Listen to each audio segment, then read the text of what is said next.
kabar Pak Joni? Baik, kabar baik, kabar baik. Oke, Baik. saya tambahkan. Terima kasih juga buat Pak Samsul Widodo, staf ahli Kementerian Desa. Ini juga yang sudah mensupport acara kita luar biasa. Terima kasih Pak Samsul. Selamat pagi, di tengah kesibukannya nih. Riki. Apa kabar Pak? Baik, alhamdulillah sehat. Sehat, alhamdulillah. Lagi di mana? Di Jakarta atau masih muter-muter Pak Samsul? Di kantor. Oh, di kantor. Di kantor. Oke. Satu lagi narasumber kita yang hebat ini Ibu Yudita Valen. Selamat pagi. Assalamualaikum Bu Yudi. Bu Valen? Saya panggilnya apa nih Bu? Assalamualaikum Bapak. Selamat pagi. Panggil saya Yudita boleh? Dita boleh. Dita. Iya. Terima kasih Bu Pak Dita. Hadir. Sudah mau berbagi ilmunya siang hari ini. Mungkin sebelum mulai saya izin saya tampilkan company profile dari PT Pos Indonesia, Bapak Ibu sekalian.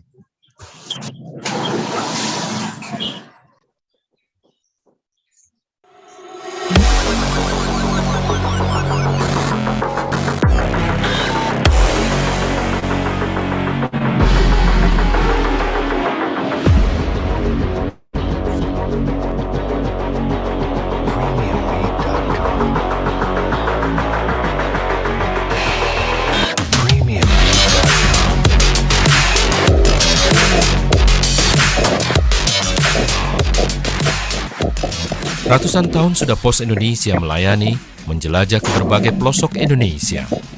Kini, kami kembali berpacu untuk melakukan perubahan seiring denyut waktu, menjawab tuntutan sebuah evolusi. Menghadapi perubahan lingkungan bisnis yang sangat cepat dan tingkat persaingan yang kompetitif, serta perkembangan teknologi yang demikian pesat, mengharuskan PT Pos Indonesia untuk melakukan transformasi. Transformasi ini adalah perubahan platform core bisnis perusahaan, yaitu implementasi platform New iPos pada bisnis kurir dan logistik, dan implementasi platform super aplikasi PosPay pada bisnis fintech jasa keuangan. Penggeseran konsep loket kantor pos sebagai fungsi collecting ke arah agen pos dan kemitraan, sehingga channel collecting akan semakin luas, lebih fleksibel, dan semakin dekat dengan customer. Teknologi transformation menjadi suatu kebutuhan yang harus disikapi perusahaan, baik bidang infrastruktur, platform, maupun software. Oleh karena itu, salah satu strategi teknologi yang telah dilakukan PT Pos Indonesia adalah implementasi Cloud Computing System. Selanjutnya, Human Resources, Organization, dan Culture Transformation menjadi kunci dalam membentuk sumber daya manusia yang profesional, didukung culture akhlak, serta struktur organisasi yang memiliki karakter agile dan follow terhadap strategi perusahaan. Pos Indonesia di seluruh Nusantara kini bersatu bersama mitra-mitranya, memulai langkah untuk bangkit menjadi raksasa penyedia jasa layanan logistik dan pos terintegrasi. Membangun infrastruktur logistik, mesin-mesin mutakhir kelas dunia, transportasi yang lebih handal, jaringan jasa keuangan terpercaya, dan berbagai varian layanan produk untuk memenuhi dan memuaskan keinginan pelanggan. Pos Indonesia jadi pilihan utama bagi rakyat Indonesia untuk segala kebutuhan jasa pengiriman kurir, pos, layanan jasa keuangan. One Stop Solution.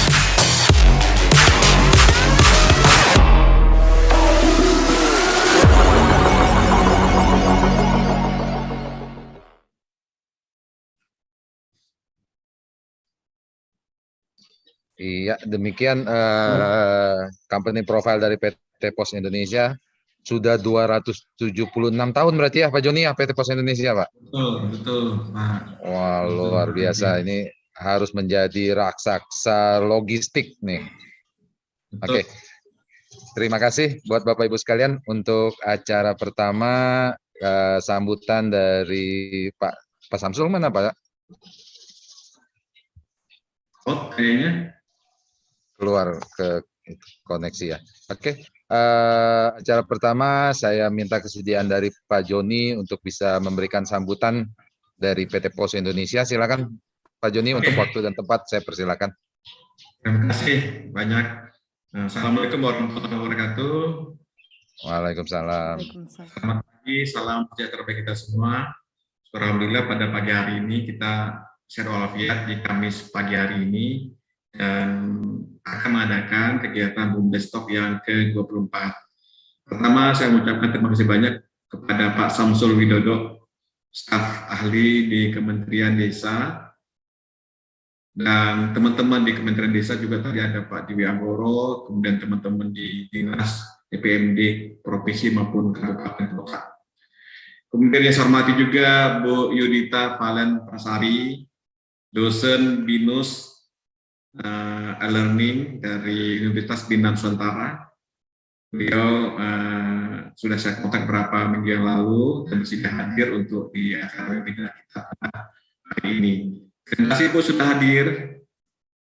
Siap Bapak.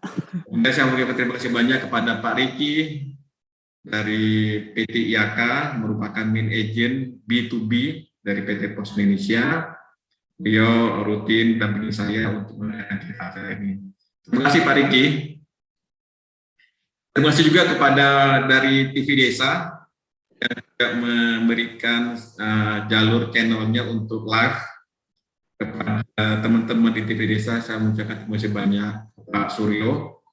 Terima kasih atas partisipasinya untuk kegiatan ini, bagaimana informasi bisa tersebar ke seluruh Indonesia.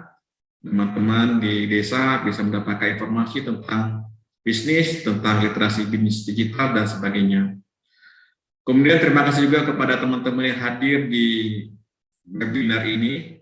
Ada teman-teman dari Asosiasi Pengusaha Retail di Jakarta, Pak John, hadir ini saya lihat tadi.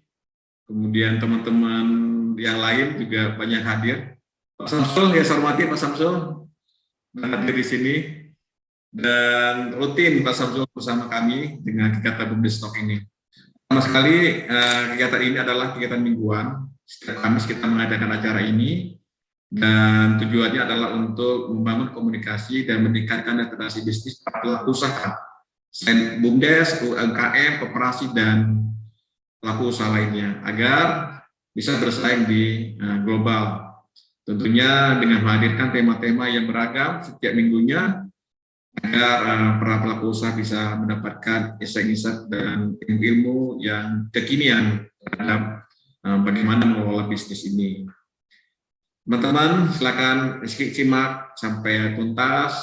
Minggu depan kita juga ada beberapa topik. Ini saya bocorkan juga minggu depan tentang bagaimana berjualan di Shopee minggu pertama dan minggu ketiga.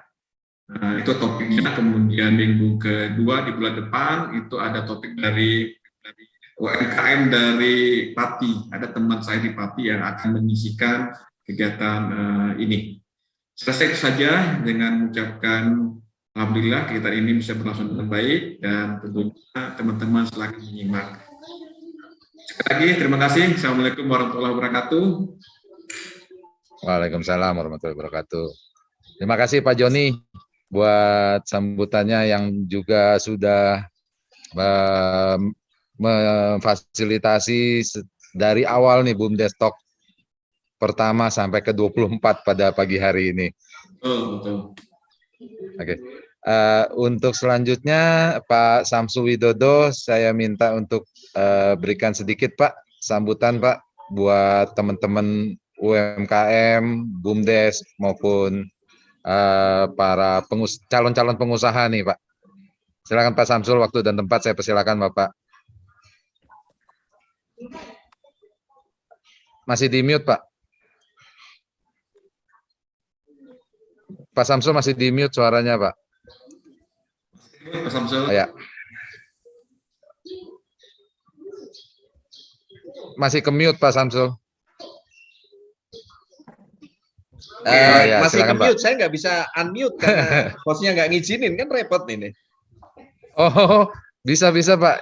Ya, terima kasih. Assalamualaikum warahmatullahi wabarakatuh. Terima kasih teman-teman dari PT Pos, Pak Joni Eka Putra, Pak Ricky, dan salam kenal Bu Yudita Valen dari BINUS. Terus terang saya selalu support kegiatan-kegiatan seperti ini dan kami coba broadcast terus ke teman-teman di Kementerian Desa ataupun dari desa-desa di seluruh Indonesia. Harapannya nanti banyak yang ikut gitu ya. Kami sampaikan bahwa saat ini kita punya 74.963 desa. Dan setiap tahun pemerintah itu mengucurkan dana yang cukup besar ke setiap desa. Total sekarang itu sudah lebih dari 450 triliun dari tahun 2015. Jadi rata-rata setiap desa itu antara 1 sampai 2 miliar setiap tahun. Jadi seringkali ada hal yang kurang tepat. Banyak kepala desa yang mendorong dana itu untuk infrastruktur, padahal bisa juga untuk kegiatan ekonomi, untuk pelatihan, jadi untuk melatih para UMKM yang ada di desa, beli peralatan-peralatan misalnya untuk desa punya rumah kemasan dan sebagainya, sehingga jangan sampai UMKM di desa itu terus ngesilnya, segelnya itu pakai lilin gitu ya, pakai lilin dan sebagainya. Itu bisa menggunakan dana desa untuk beli alat itu, taruh apakah di satu tempat yang bisa dipakai oleh bersama-sama, itu akan lebih hemat. Termasuk melatih, mengirimkan anak-anak muda untuk belajar ke desa lain atau belajar ke kota lain, sehingga nanti dia pulang bisa menularkan, mengajarkan kepada desa-desanya. Misalnya kepala daerah pengen desanya itu banyak para peternak, ya udah kirim beberapa anak muda, biayai dari dana desa, kirim magang di peternakan mana, mungkin di Magelang atau apa, 5 hari, biaya itu semuanya dan balik. Nah, terus terang forum-forum yang diinisiasi oleh Pak Joni dengan Pak Ricky ini saya selalu menyambut baik, karena dengan begitu kita sama-sama bagaimana memberi pencerahan kepada teman-teman di para pendamping desa, juga teman-teman di desa, bahwa ada model-model di dalam pengembangan usaha. Jadi kalau kita bicara kemiskinan ekstrim itu kan ada dua nih. Satu, menggunakan cara bagaimana mengurangi beban pengeluaran rumah tangga, yaitu dengan cara diberi bansos, BLT dan sebagainya. Tetapi ada satu cara, meningkatkan pendapatan keluarga. Nah, meningkatkan pendapatan keluarga mau tidak mau adalah kegiatan ekonomi, gitu kan. Nah, pada saat kita bicara ekonomi, kita bicara pemasaran. Jadi makanya nanti Mbak Yudita harapannya orang desa mengenal omnichannel itu seperti apa sih, gitu ya. Ya, jadi harapannya adalah ada platform yang kita bisa onboarding di situ. Sekali kita onboarding di situ atau kita bisa jualan di situ, otomatis jualan ke sekian banyak platform-platform yang lain, gitu kan. Nah, ini yang kami sangat berharap, gitu ya. Jadi teman-teman dari Badan Usaha Milik Desa saat ini itu dari 74.000 sudah ada sekitar 55.000 lebih badan usaha milik desa, gitu kan. Dan penduduk desa itu 150 juta gitu ya. Jadi cukup besar. Potensinya cukup besar. Kalau kita bicara mengenai komoditas itu adanya di desa. Kota itu kan sudah tidak ada komoditas, tetapi pabriknya banyak di kota, sehingga nilai tambah banyak di kota. Jadi kalau misalnya desa-desa ini mampu memasarkan sendiri melalui skenario omnichannel ini, tentunya pendapatan mereka, nilai lebihnya di mereka. Jadi makanya upaya-upaya seperti ini saya selalu menyambut baik, gitu ya. Kalau saya nggak bentrok dengan yang lain, saya selalu sisihkan untuk bisa hadir. Jadi saya rasa PT POS juga harus terus-menerus, walaupun selalu promosi di depan. Kami putarin dulu videonya PT POS, ya wajar, karena mereka yang bikin kan gitu. Tapi yang penting adalah bahwa kita bisa belajar sama-sama, atau PT POS juga BUMN, kami juga harus mensupport itu. Sehingga kalau transaksi ekonomi bisa berjalan dengan baik di desa-desa, otomatis harapannya nanti ngirimnya lewat PT POS, kan gitu. Ekosistemnya harus kita bangun. Saya rasa itu saja sambutan saya, dan kami dari Kementerian Desa sangat mendukung upaya-upaya semacam ini, dan termasuk yang lain kalau misalnya ada event-event tertentu untuk memajukan perekonomian desa, kami sangat terbuka.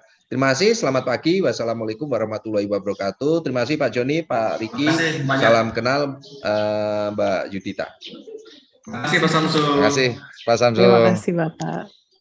Nah, jadi sedikit informasi yang dapat saya sampaikan, bahwa acara ini sebenarnya terbentuk ketika saya dengan Pak Joni ini mendapat undangan dari teman-teman DPMD Jawa Barat itu untuk mengembangkan potensi-potensi yang dimiliki oleh teman-teman BUMDes, khususnya waktu itu di Jawa Barat. Nah, alhamdulillah di Jawa Barat itu Pak Samsul sudah ada sekitar hampir 100 BUMDes yang sudah bergabung membuka keagenan pos, Pak. Nah, tapi kami melihat kok ini kurang greget transaksinya gitu, Pak.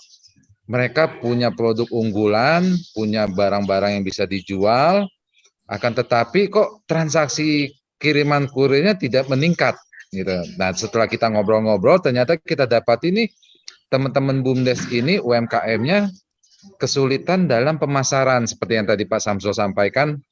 Ada beberapa yang masih menggunakan cara-cara tradisional gitu ya. Dan sesuai dengan arahan dari Pak Samsul, maka dari itu kita juga membuat acara BUMDes Talk ini dengan mengundang beberapa narasumber yang berkompeten di bidangnya masing-masing. Karena ada yang sharing bagaimana berjualan di media sosial, bagaimana beriklan di Facebook, Instagram, bahkan sampai TikTok. Nah, alhamdulillah nih pada pagi hari ini ada Mbak Dita nih yang akan membagi ilmunya. Mungkin buat teman-teman BUMDes yang selama ini udah mencoba cara ini, cara itu, nggak berhasil juga cara marketingnya. Nah, mungkin pagi hari, siang hari ini Mbak Dita nih mau berbagi ilmunya bagaimana menggunakan omnichannel ya Mbak Dita ya. Betul, Pak. Untuk bisa meningkatkan marketing, meningkatkan bisnis dari teman-teman BUMDes dan UMKM. Maka dari itu Bapak Ibu sekalian, disimak webinar kita pada pagi hari ini. Jangan buru-buru live, nanti sayang ilmunya nggak dapat semua, nggak dapat utuh 100% ilmu dari Mbak Dita.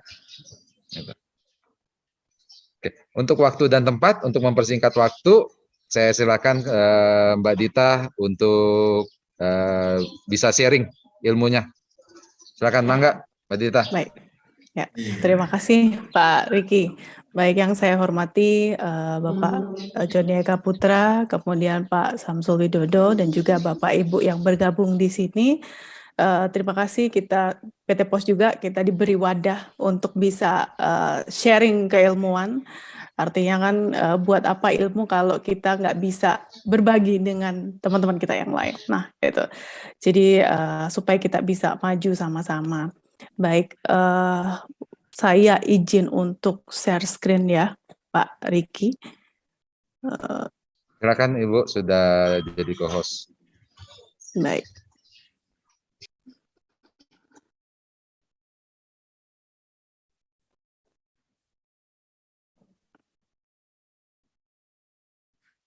Oke, nah pada kesempatan kali ini saya akan mengulas mengenai topik penguatan skema omnichannel pada bisnis retail pasca pandemi. Apakah pandemi ini sudah usai? Belum, pandeminya masih eksis, tapi kita sedang menuju ke endemi. Semoga saja semua bisa terkendali ya Bapak Ibu.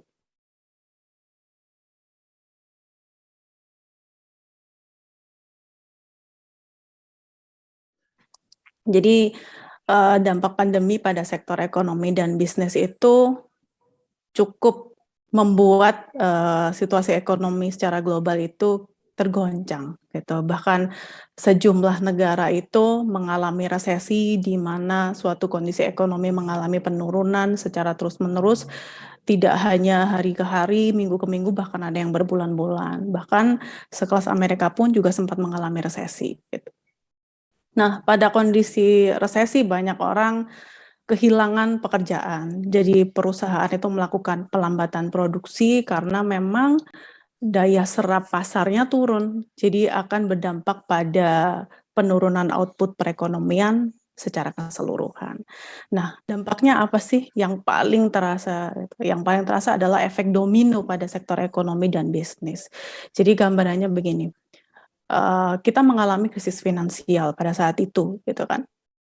Ketika investasi turun, tidak ada orang yang mau berinvestasi, maka akan berdampak pada krisis keuangan. Jadi perusahaan akhirnya memutuskan untuk melakukan PHK, pemutusan hubungan kerja secara besar-besaran, karena memang perusahaan sudah nggak dapat suntikan dana lagi, mereka mau menanggung beban operasional bisnisnya aja udah sulit gitu. Jadi bagaimana mereka bisa survive kalau masih tetap nge-keep atau mempertahankan sumber daya manusia yang ada pada saat itu. Jadi mereka melakukan PHK. Nah, saat itu kan memang kebijakan pemerintah dalam melakukan pembatasan sosial itu kan membuat terbatas mobilitas masyarakat. Kita ibarat kata dikurung lah selama hampir 2 tahun itu karena memang situasinya mengharuskan kita seperti itu gitu. Nah, di sini pelaku usaha mereka mulai berlomba-lomba untuk melakukan terobosan. Jadi gimana caranya walaupun dalam situasi pembatasan sosial pada saat itu, tapi produk masih bisa terserap pasar. Akhirnya mereka bergeserlah ke penjualan online. Jadi supaya mereka masih tetap bisa mengenalkan produk mereka, menjual produk mereka. Nah, penjualan secara online di masa pandemi itu cukup jadi primadona gitu. Jadi penjualan melalui toko fisiknya justru mengalami penurunan yang drastis. Offline bisnisnya itu justru penurunannya drastis karena memang kita disuruh untuk kerja dari rumah, mobilitas masyarakat semua dibatasi, toko-toko hanya dibatasi untuk buka dalam sekian jam, bahkan mall pun kan juga sempat tutup gitu. Nah, itu sangat berdampak sekali. Tetapi dari sisi online bisnisnya itu cukup naik gitu, karena memang orang mulai bergeser dengan penjualan secara online. Oke, itu tadi dampak pandemi pada sektor ekonomi dan bisnis.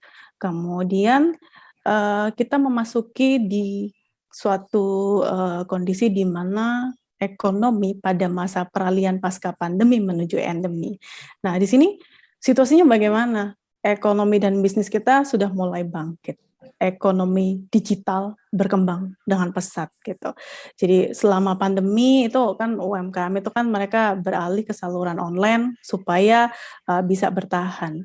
Peningkatan perusahaan mikro dan perusahaan di sektor manufaktur pun juga makin banyak nih yang mengadopsi penggunaan platform secara digital. Nah, bahkan juga karena mereka sudah mulai banyak yang bergabung di online, bahkan sekelas UMKM pun sudah memungkinkan mempunyai peluang yang lebih untuk melakukan ekspor ke luar negeri, karena kan ekonomi secara global sudah mulai pulih. Gitu. Justru malah cepet-cepetan nih cari peluangnya gitu begitu dibuka, karena kan ibarat kata kita habis mati suri lama kemudian kesempatan dibuka untuk melakukan mobilitas. Nah, yang menjadi pertanyaan, ada situasi yang sedikit kontradiktif atau berlawanan. Kalau dulu kita ibarat kata banyak beraktivitas di rumah, jadi oke lah sektor bisnis online itu naik. Tapi ketika mobilitas masyarakat ini sudah cukup tinggi di luar, ya alhamdulillah ya kan ibaratnya Bapak Presiden kita juga sudah memberikan izin untuk kita melepas masker di tempat umum gitu, di tempat terbuka gitu. Semoga ini terkendali. Nah, sisi kontradiktifnya begini, ketika masyarakat itu sudah boleh beredar nih di luar, mobilitasnya tinggi, apakah kita sebagai pelaku usaha, apakah cukup hanya dengan melakukan penjualan dari sisi online saja gitu. Walaupun kalau kita ngomong omnichannel itu sebetulnya juga mendukung semuanya gitu. Dari kita didorong untuk bertransformasi secara digital. Tapi yang menjadi pertanyaan, apakah lantas kita meninggalkan yang sisi offline-nya itu? Yang menjadi pertanyaan seperti itu. Nah, sementara keinginan konsumen untuk berbelanja, mengunjungi toko fisik itu juga masih ada gitu, apalagi setelah mereka sekian lama nggak bisa ke mall, akhirnya sekarang udah mulai bisa ke mall, walaupun persyaratannya mesti ini ya ada peduli lindungi, tapi tetap aja buktinya orang mau datang ke sana gitu kan. Nah, online bisnis berjalan, offline bisnis juga berjalan, itu yang diharapkan dari omnichannel ini nanti. Tapi sebelum saya melangkah ke omnichannel, kita mesti pahami dulu mengenai bisnis retail. Nah, kenapa bisnis retail ini kalau Bapak Ibu baca media online ya Dan rata-rata pemerintah juga mendorong bahwasanya nanti itu di masa depan itu omnichannel bisa menjadi solusi nih untuk pengembangan bisnis retail gitu. Nah, bisnis retail ini merupakan aktivitas bisnis yang melibatkan transaksi penjualan barang atau jasa kepada pelanggan dalam jumlah satuan maupun eceran, kemudian digunakan untuk dikonsumsi pribadi dan tidak diperjualbelikan kembali. Artinya kita langsung ketemu sama konsumen akhir kita gitu. Nah, kelebihan dari bisnis retail ini adalah perdagangan terkait penjualan barang itu dilakukan secara directly, secara langsung ke konsumen. Jadi tanpa ada penjembatan lagi. Nah, rata-rata seperti itu. Nah, adapun semua barang dengan dagangan tersebut itu bisa dimanfaatkan untuk keperluan mereka sendiri, bahkan untuk keperluan memenuhi kebutuhan rumah tangga para masyarakat. Rata-rata seperti itu. Nah, selain itu, sistem kerja yang biasa digunakan pada bisnis retail adalah menghubungkan produsen utama dengan konsumen yang memang melakukan pembelian barang dalam jumlah kecil tadi, ataupun yang dalam bentuk satuan.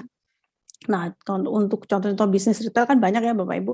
Udah kalau misalkan yang macam-macam produknya itu kita bisa pakai Indomart, Alfamart, tapi kalau yang dari sisi UMKM pun juga saya rasa udah mulai banyak muncul nih. Bahkan saya pernah lihat tuh di daerah desa-desa juga BUMDes-nya ada salah satu juga yang memang dia udah mengusung konsep retail.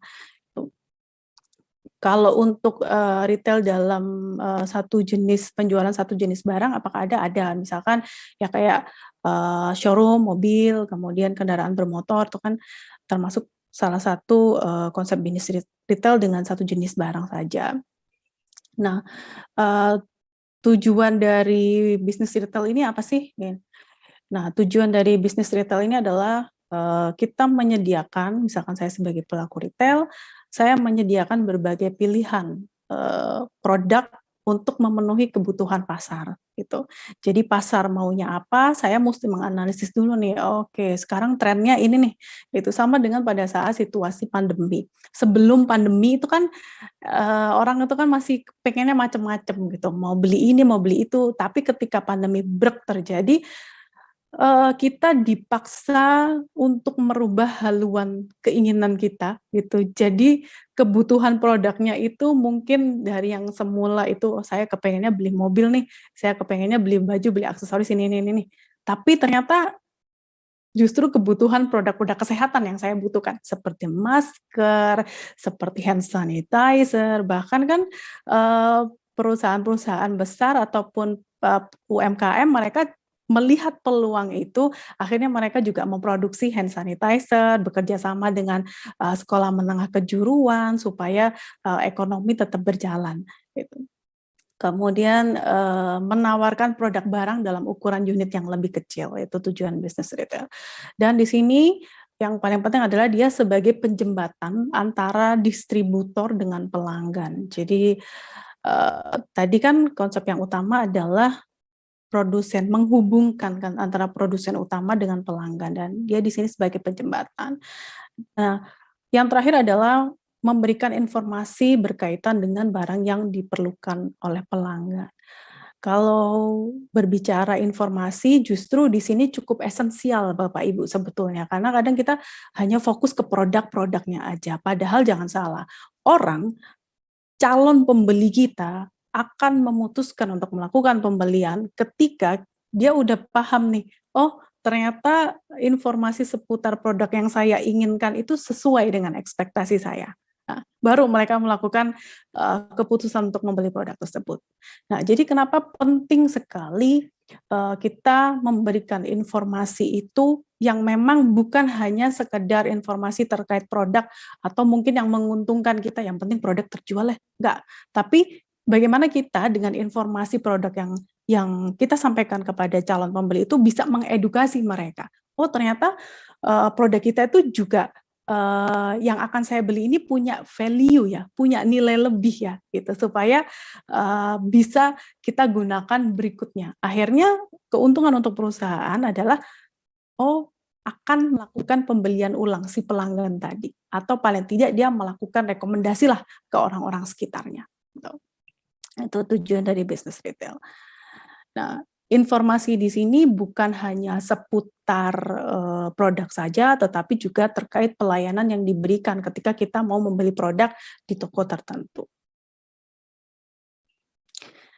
Oke, next. Nah, ini mulai masuk ke multi-channel dan omni-channel. Jadi sebelum saya masuk ke sisi omni-channel-nya, kita mesti kenalan dulu nih yang namanya multi-channel ini apa. Jadi kalau perbedaan multi-channel sama omni, kalau multi-channel kita bahas dulu, jadi lebih kepada kelanjutan dari sisi single channel. Ternyata ada ya single channel. Gitu. Apa itu single channel? Nanti kita bahas. Nah, fokus yang kedua adalah di saluran multi-channel ini, mereka lebih concern ke saluran sebanyak mungkin atau data lokasi di mana pembeli itu berada. Jadi menggunakan semakin banyak saluran yang kita gunakan itu semakin oke. Mungkin Bapak Ibu bingung ya istilah saluran ini apa sih maksudnya. Nah, saluran di sini adalah saluran online ataupun offline. Jadi misalkan nih Bapak Ibu sebagai pelaku bisnis retail, Bapak Ibu mau menjual barang.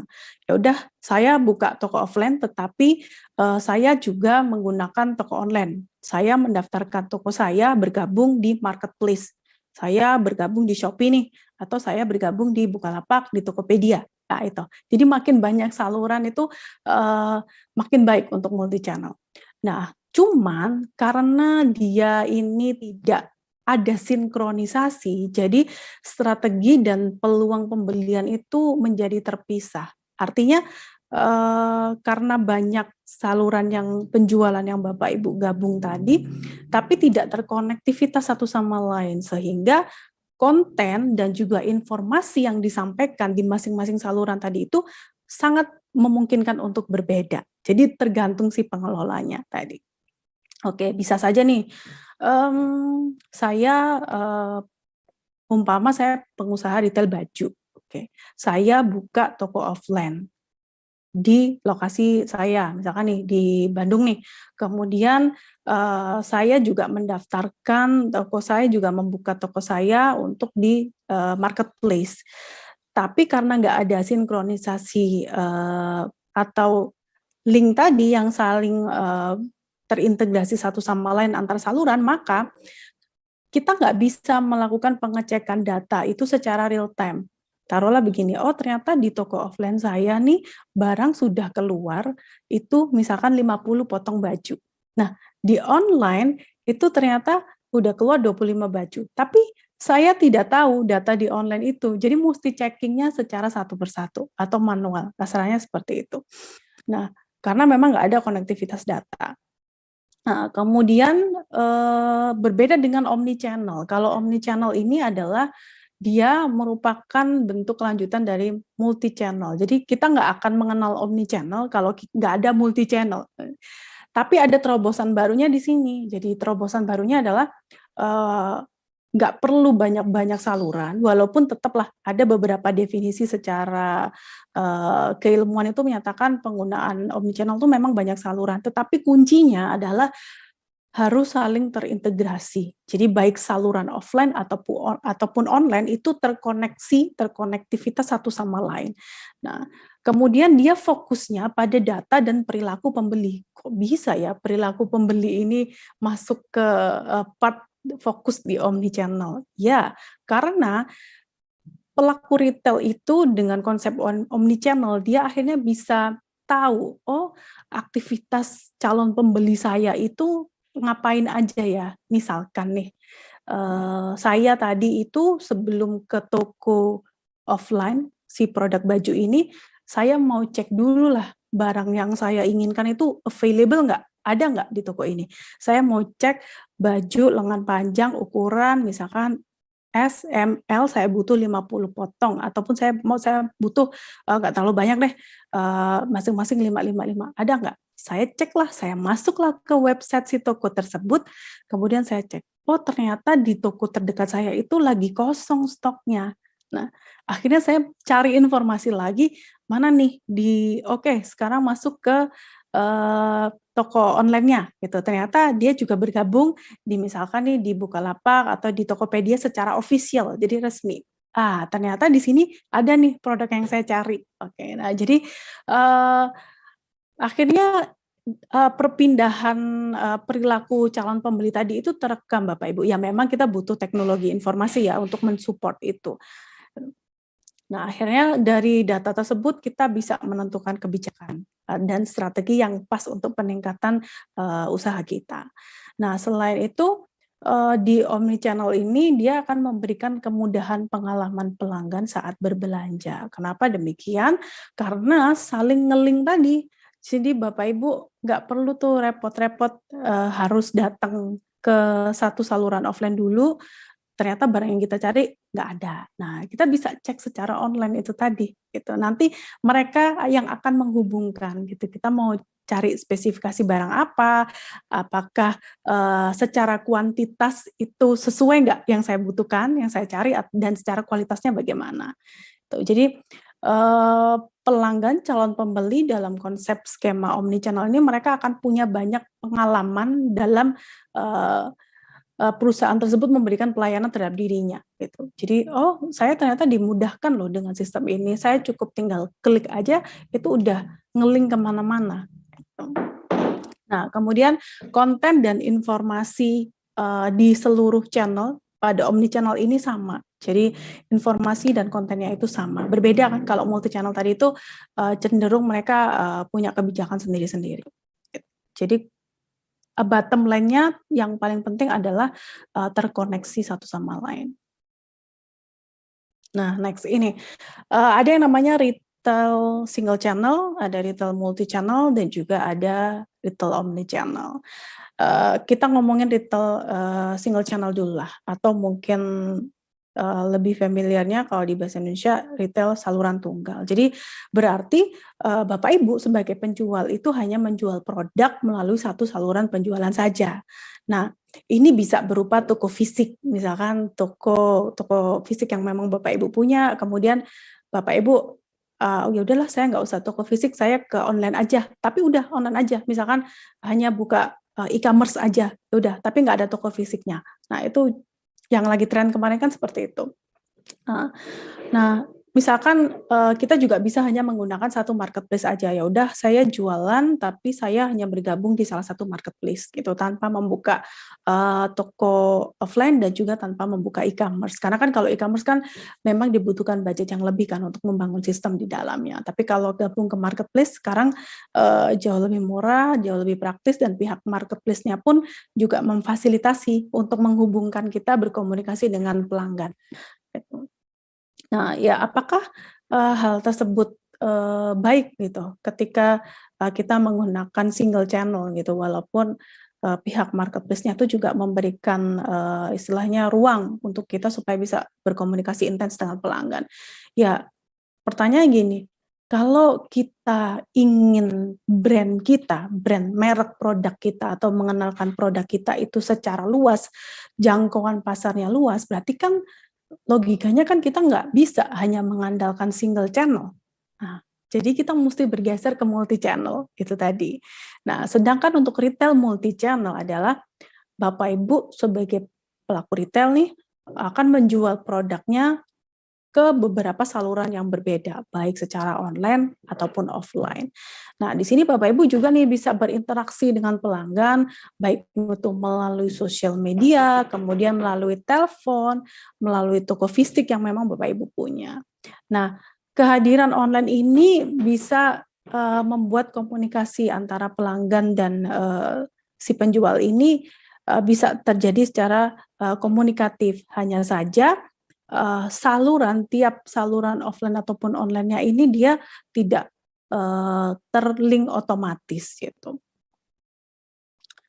Nah, sedangkan untuk retail omnichannel penggunaannya banyak saluran, kita menjual barang kita itu di berbagai saluran gitu, karena memang kan retail omnichannel kan juga merupakan bentuk evolusi dari retail multichannel. Jadi perbedaan besarnya adalah di perdagangan omnichannel ini kita menghubungkan ke seluruh saluran yang ada, di mana antar saluran tersebut terintegrasi dengan baik. Nah, ini menunjukkan bahwasanya harapannya pengguna itu bisa mendapatkan pelayanan yang jauh lebih baik ketika dia melakukan pembelanjaan produk di konsep multi-channel. Jadi keunggulannya ada di pelayanan. Makanya kenapa tadi disinggung concern-nya lebih kepada pengalaman yang lebih luas untuk pelanggan ketika melakukan pembelanjaan pada retail di omnichannel. Nah, ini tadi hampir sama sih Bapak Ibu, cuman di sini saya lebih menekankan bahwasanya retail omnichannel ini merupakan strategi lanjutan dari multi-channel yang memang mengacu pada penggunaan beberapa saluran. Tujuannya apa? Tujuannya untuk memasarkan, kemudian untuk menjual, membeli, mendistribusikan barang, informasi, dan juga dana, serta untuk berinteraksi dengan pelanggan. Jadi mungkin ada kebanyakan retail omnichannel lah. Omnichannel tuh kadang sangat dekat dengan konsep marketing ya, sangat dekat dengan marketing. Tetapi jangan salah, dari sisi rantai pasokan pun itu juga masuk di sini omnichannel. Nah, kalau dari sisi rantai pasoknya bagaimana? Ya iya, kita ada unsur pendistribusian barang tadi. Gitu. Kenapa demikian? Nanti kita coba ulas di slide berikutnya. Oke, nah ini dia. Ini gambaran mengenai konsep retail omnichannel dalam sudut pandang rantai pasokan. Jadi saya coba bantu Bapak Ibu untuk menjelaskan ya. Ada traditional retail, jadi ini nggak terlalu banyak salurannya. Ada traditional retail, itu maksudnya toko offline, kemudian ada showroom dan juga punya fasilitas home delivery atau pick up. Cuman kan kalau showroom dia termasuk kategori offline. Nah, berikutnya adalah online information plus pick up, itu maksudnya adalah saluran online-nya, tetapi dengan pelayanan pick up, penjemputan, jadi kita yang jemput produk kita yang udah kita pesan, kemudian ada online information dan fasilitas home delivery. Jadi kita melakukan pembelian online, tapi untuk pengirimannya itu dari si tokonya. Nah, secara informasi, ingat ya, dalam aliran rantai pasokan tadi itu bukan hanya sekedar produk saja sebetulnya, tetapi ada informasi, aliran dana, dan juga aliran produk. Ya, aliran informasi adalah pada saat kita sebelum melakukan pembelian, pasti kita cari, kita browsing tentang ini udah sesuai nggak sama kebutuhanku. Produk ini kualitasnya bagaimana sih? Gitu. Spesifikasinya apa aja sih? Gitu. Kita mesti cari dulu informasi, baru kita melakukan pembelian, ada transaksi dana, ada aliran dana di situ, baru kita mendapatkan produk kita. Nah, bagaimana pertukaran informasi, lalu lintas informasi pada saluran traditional retail, toko offline, dan juga showroom? Ya, ini kita dapat informasinya secara face to face, secara tatap muka, karena kita secara konvensional kita datang ke toko tersebut untuk membeli produk yang kita butuhkan. Itu kalau di toko fisik. Nah, dia menyediakan persediaan. Jadi kalau misalkan kita datang ke toko tersebut, saya kepengen produk ini, udah langsung disediakan. Udah. Tapi kalau di showroom, nah showroom ini dia sifatnya hanya menampilkan display barangnya aja. Tapi kalau kita mau melakukan pembelian, mereka nanti akan menghubungkan ke toko cabang terdekat, dan kita nanti akan ditawarkan mau dikirim atau mau mengambil barang yang kita butuhkan tersebut di toko cabang terdekat. Gitu. Itu showroom. Dari konsep pemasaran memang masuk sih, jadi dia lebih hemat biaya operasional ya, tetapi konsep marketingnya jalan, tetap kan dia mengenalkan produk-produk itu. Mungkin showroom bisa di event-event tertentu, atau mungkin dia sudah membuat infrastruktur yang memang dikhususkan ini untuk showroom dengan pertimbangan kondisi demografi masyarakat sekitar. Nah, dari sisi informasi itu tadi, jadi kita mendapatkan info secara tatap muka, face to face. Bagaimana kita mendapatkan informasi dari pembelian online?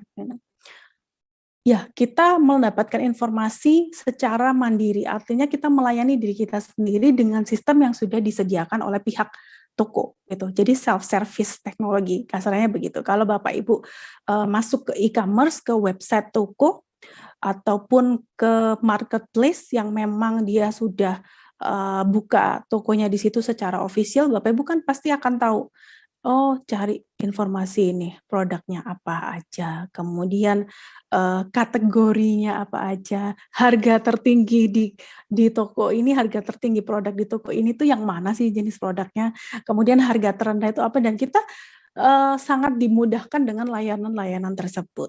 Kita tahu produk terlarisnya apa, bahkan itu muncul, ada link tersebut yang kita cukup klik, kita tahu, oh produk terlaris ternyata di bulan ini, di toko ini penjualan, misalkan penjualan baju busana muslim nih, karena memang mau mendekati momen lebaran, taruhlah seperti itu.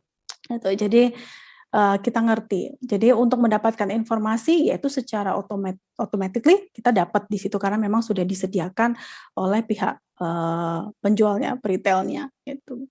Nah, cuman untuk mendapatkan barang atau di sisi pendistribusiannya, kita bisa memilih untuk mengambil barang tersebut sendiri, itu karena memang kan karakter konsumen itu kan macam-macam. Jadi oke, saya melakukan pembelian ini secara online, tetapi saya memilih untuk mengambil barang tersebut di toko terdekat.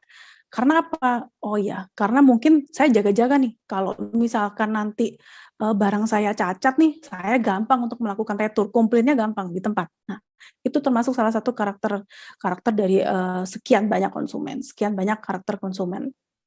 Akhirnya kenapa kok di omnichannel ini mereka menyediakan pelayanan itu juga. Nah, ada juga kita melakukan pembelian, kemudian udahlah tinggal home delivery aja gitu. Jadi saya yakin Bapak Ibu kan selama pandemi mau yang generasi lama dan generasi yang muda-muda ini, saya yakin mereka sudah mulai terbiasalah dengan melakukan pembelian online, karena kan gimana mau tetap dapat produk yang kita butuhkan, sementara kan kita waktu itu masih nggak bisa keluar, ya salah satunya adalah dengan melakukan pembelian online, kita melakukan home delivery, jadi barang dikirim. Bahkan kita juga bisa menentukan, oh vendor pengiriman mana ya yang nantinya akan saya pilih gitu. Misalkan oke, di sini ada macam-macam nih, brand A, brand B, salah satunya ada PT Pos nih, kita ngirim, ya udah kita klik aja, kita pakai pilih untuk pengiriman barang dengan PT Pos. Nanti datanglah si barang tersebut. Nah, apakah dengan home delivery ini akhirnya kita menjadi kesulitan untuk melakukan retur? Jawabannya tidak selalu gitu. Jadi ada, kalau di e-commerce itu pasti sudah dijelaskan. Jadi bagaimana skema melakukan pengembalian barang.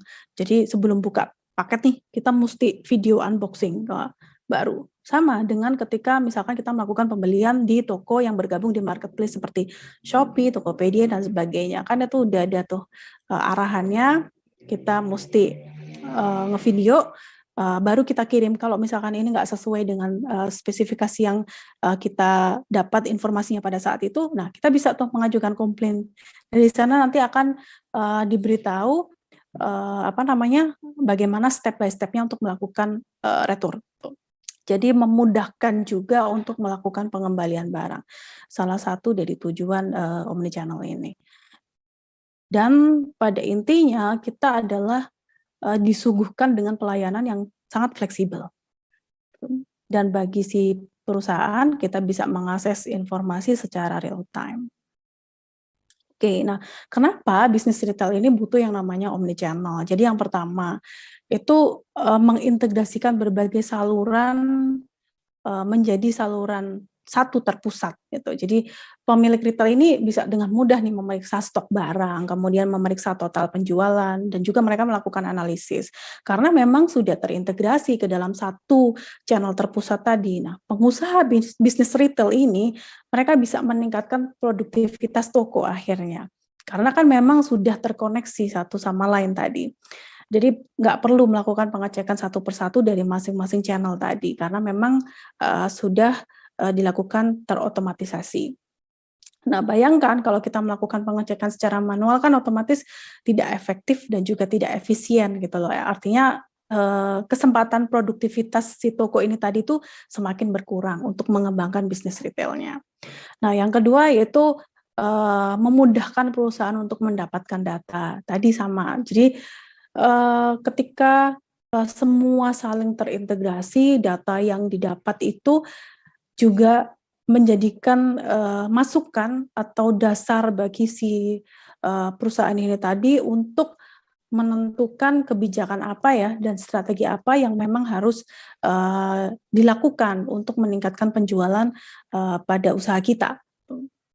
Jadi data penjualan apa sih yang tergambar dalam saluran omnichannel ini? Yang pertama adalah data penjualannya, kemudian dia tahu karakteristik calon pelanggannya itu dari mana, dari perilaku calon pembeli. Jadi sebelum mereka datang ke toko fisiknya ataupun sebelum datang ke showroom, mereka ternyata sudah hunting dulu nih informasi di website resminya gitu. Jadi mereka tahu. Jadi jangan heran kalau misalkan Bapak Ibu sudah membuat akun di toko tersebut, kemudian Bapak Ibu ternyata iseng-iseng nih cariin, ngeklik aja informasi tentang misalkan produk perlengkapan bayi nih, khususnya ibu-ibu nih, gitu. Ada diapers atau apa. Nah, Bapak Ibu nggak melakukan pembelian, hanya melakukan cek harga. Nah, jangan kaget kalau misalkan beberapa hari kemudian akan diberikan informasi secara berkala mengenai update harga, mengenai produk. Oh, ternyata produk-produk diapers ini atau popok bayi ini yang diskon apa aja ya, gitu. Kemudian misalkan ada promo nih, pasti akan diinformasikan seperti itu oleh sistem, gitu, secara berkala, gitu. Bahkan notifikasinya nanti akan muncul, gitu. Jadi kita diberi update informasi terkait produk yang kita cari sebelumnya. Kok mereka tahu? Ya tahu dari historical sebelumnya. Jadi ada data yang mereka simpan sebelumnya, yaitu dijadikan acuan mereka. Fungsinya apa? Sebetulnya fungsinya adalah untuk membangun hubungan yang baik dengan pelanggan. Mereka dengan memberikan informasi. Kemudian mereka juga menyediakan, oke, jika ada pertanyaan silakan klik link ini, nanti akan tersambung dengan adminnya, semacam itu. Nah, dari situlah akhirnya pelanggan itu akan mendapatkan pengalaman yang lebih baik, lebih menyenangkan ketimbang mereka hanya bisa melakukan akses informasi untuk membeli produk hanya dari satu saluran. Itu. Jadi mereka dinyamankan lah. Apalagi kan untuk sekarang kan handphone kan sudah rata-rata udah punya Android semuanya, kemudian internet itu udah menjadi bagian dari hidup kita yang nggak akan mungkin bisa kita tinggalkan untuk updating informasi dari situ.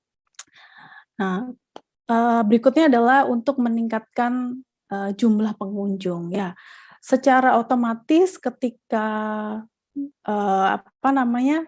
kita melakukan akses informasi di halaman resmi digital, website resminya, baik itu melalui e-commerce ataupun marketplace, kita berarti udah tahu sebelumnya tujuan kita nanti mau ngapain ketika saya hadir di toko tersebut, di toko fisik tersebut. Nah, di situ memancing jumlah pengunjung yang akhirnya secara nggak langsung akan menstimulus mereka untuk melakukan pembelian. Gitu. Jadi sejumlah riset itu juga ada temuan sih bahwasanya semula toko offline yang hanya menggunakan offline-nya aja, kemudian mereka berpindah ke multi channel dan juga omni channel. Di sini mereka melakukan peningkatan penjualan. Jadi adanya peningkatan penjualan karena memang pembeli cenderung akan mengunjungi toko setelah mereka mendapatkan informasi terkait barang kebutuhan mereka gitu. Jadi keputusan untuk berkunjung itu sudah 80% biasanya mereka akan melakukan pembelian gitu, kalau di omnichannel. Jadi secara nggak langsung ya pasti mereka akan meningkatkan traffic jumlah pengunjung yang ada di toko fisik. Gitu. Nah, otomatis penjualan pun juga sangat memungkinkan untuk meningkat. Baik, berikutnya ini berkaitan dengan manfaat omnichannel bagi penjual dan pembeli. Nah, untuk dari sisi penjual itu jelas bisa meningkatkan penjualan, kemudian kita sebagai pelaku usaha kita tahu karakteristik pelanggan kita kayak gimana karena kita dapat datanya, kemudian itu bisa mendorong peningkatan loyalitas pelanggan karena engagement, jadi komunikasi interaktif kita bisa tercipta dengan baik dengan pelanggan.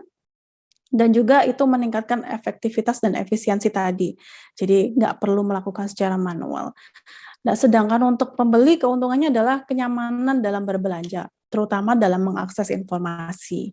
Kemudian pelanggan itu bisa melakukan pembelian di mana saja dan kapan saja. dan melakukan pendistribusian barang secara cepat. Jadi ibaratnya mereka minta nih, saya mau metode pengiriman ambil sendiri, pick up sendiri, ya udah saya yang ke sana.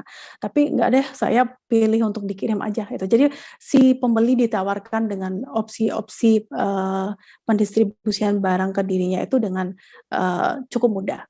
Nah, di sini mereka juga akan dimudahkan untuk melakukan pengembalian dan juga penambahan barang itu secara lebih fleksibel gitu. Kalau misalkan, oh ternyata barang datang, oh ternyata masih kurang nih, saya masih butuh lagi barang ini. Tinggal aja order secara online itu udah nge-link otomatis ke toko cabang terdekat. Gitu. Kalau di marketplace kan, Bapak Ibu saya kasih contoh misalkan di Tokopedia nih. Di situ Bapak Ibu udah misalkan membutuhkan atau cari barang, entah itu retail makanan, entah itu retail fashion, tinggal cari aja nanti toko cabang terdekat di tempat lokasi Bapak Ibu berada. Nah, kenapa kok demikian? Ya, karena itu akan berdampak pada ongkos pengiriman nanti yang dibebankan kepada kita. Jadi misalkan nih kita dapat voucher gratis ongkir senilai 20.000. Tapi kalau toko cabangnya itu terlalu jauh dan kalau dikirim dari toko cabang tersebut itu misalkan 30.000, tapi voucher kita cuma dapat 20, kita tetap bayar 10.000 kan. Tapi kalau misalkan toko cabangnya terdekat, sedangkan vouchernya itu biaya yang sesungguhnya di bawah 20.000, artinya kita mendapatkan gratis ongkir. Nah, itu juga menjadi salah satu keuntungan untuk pembeli ketika perusahaan memanfaatkan skema omnichannel.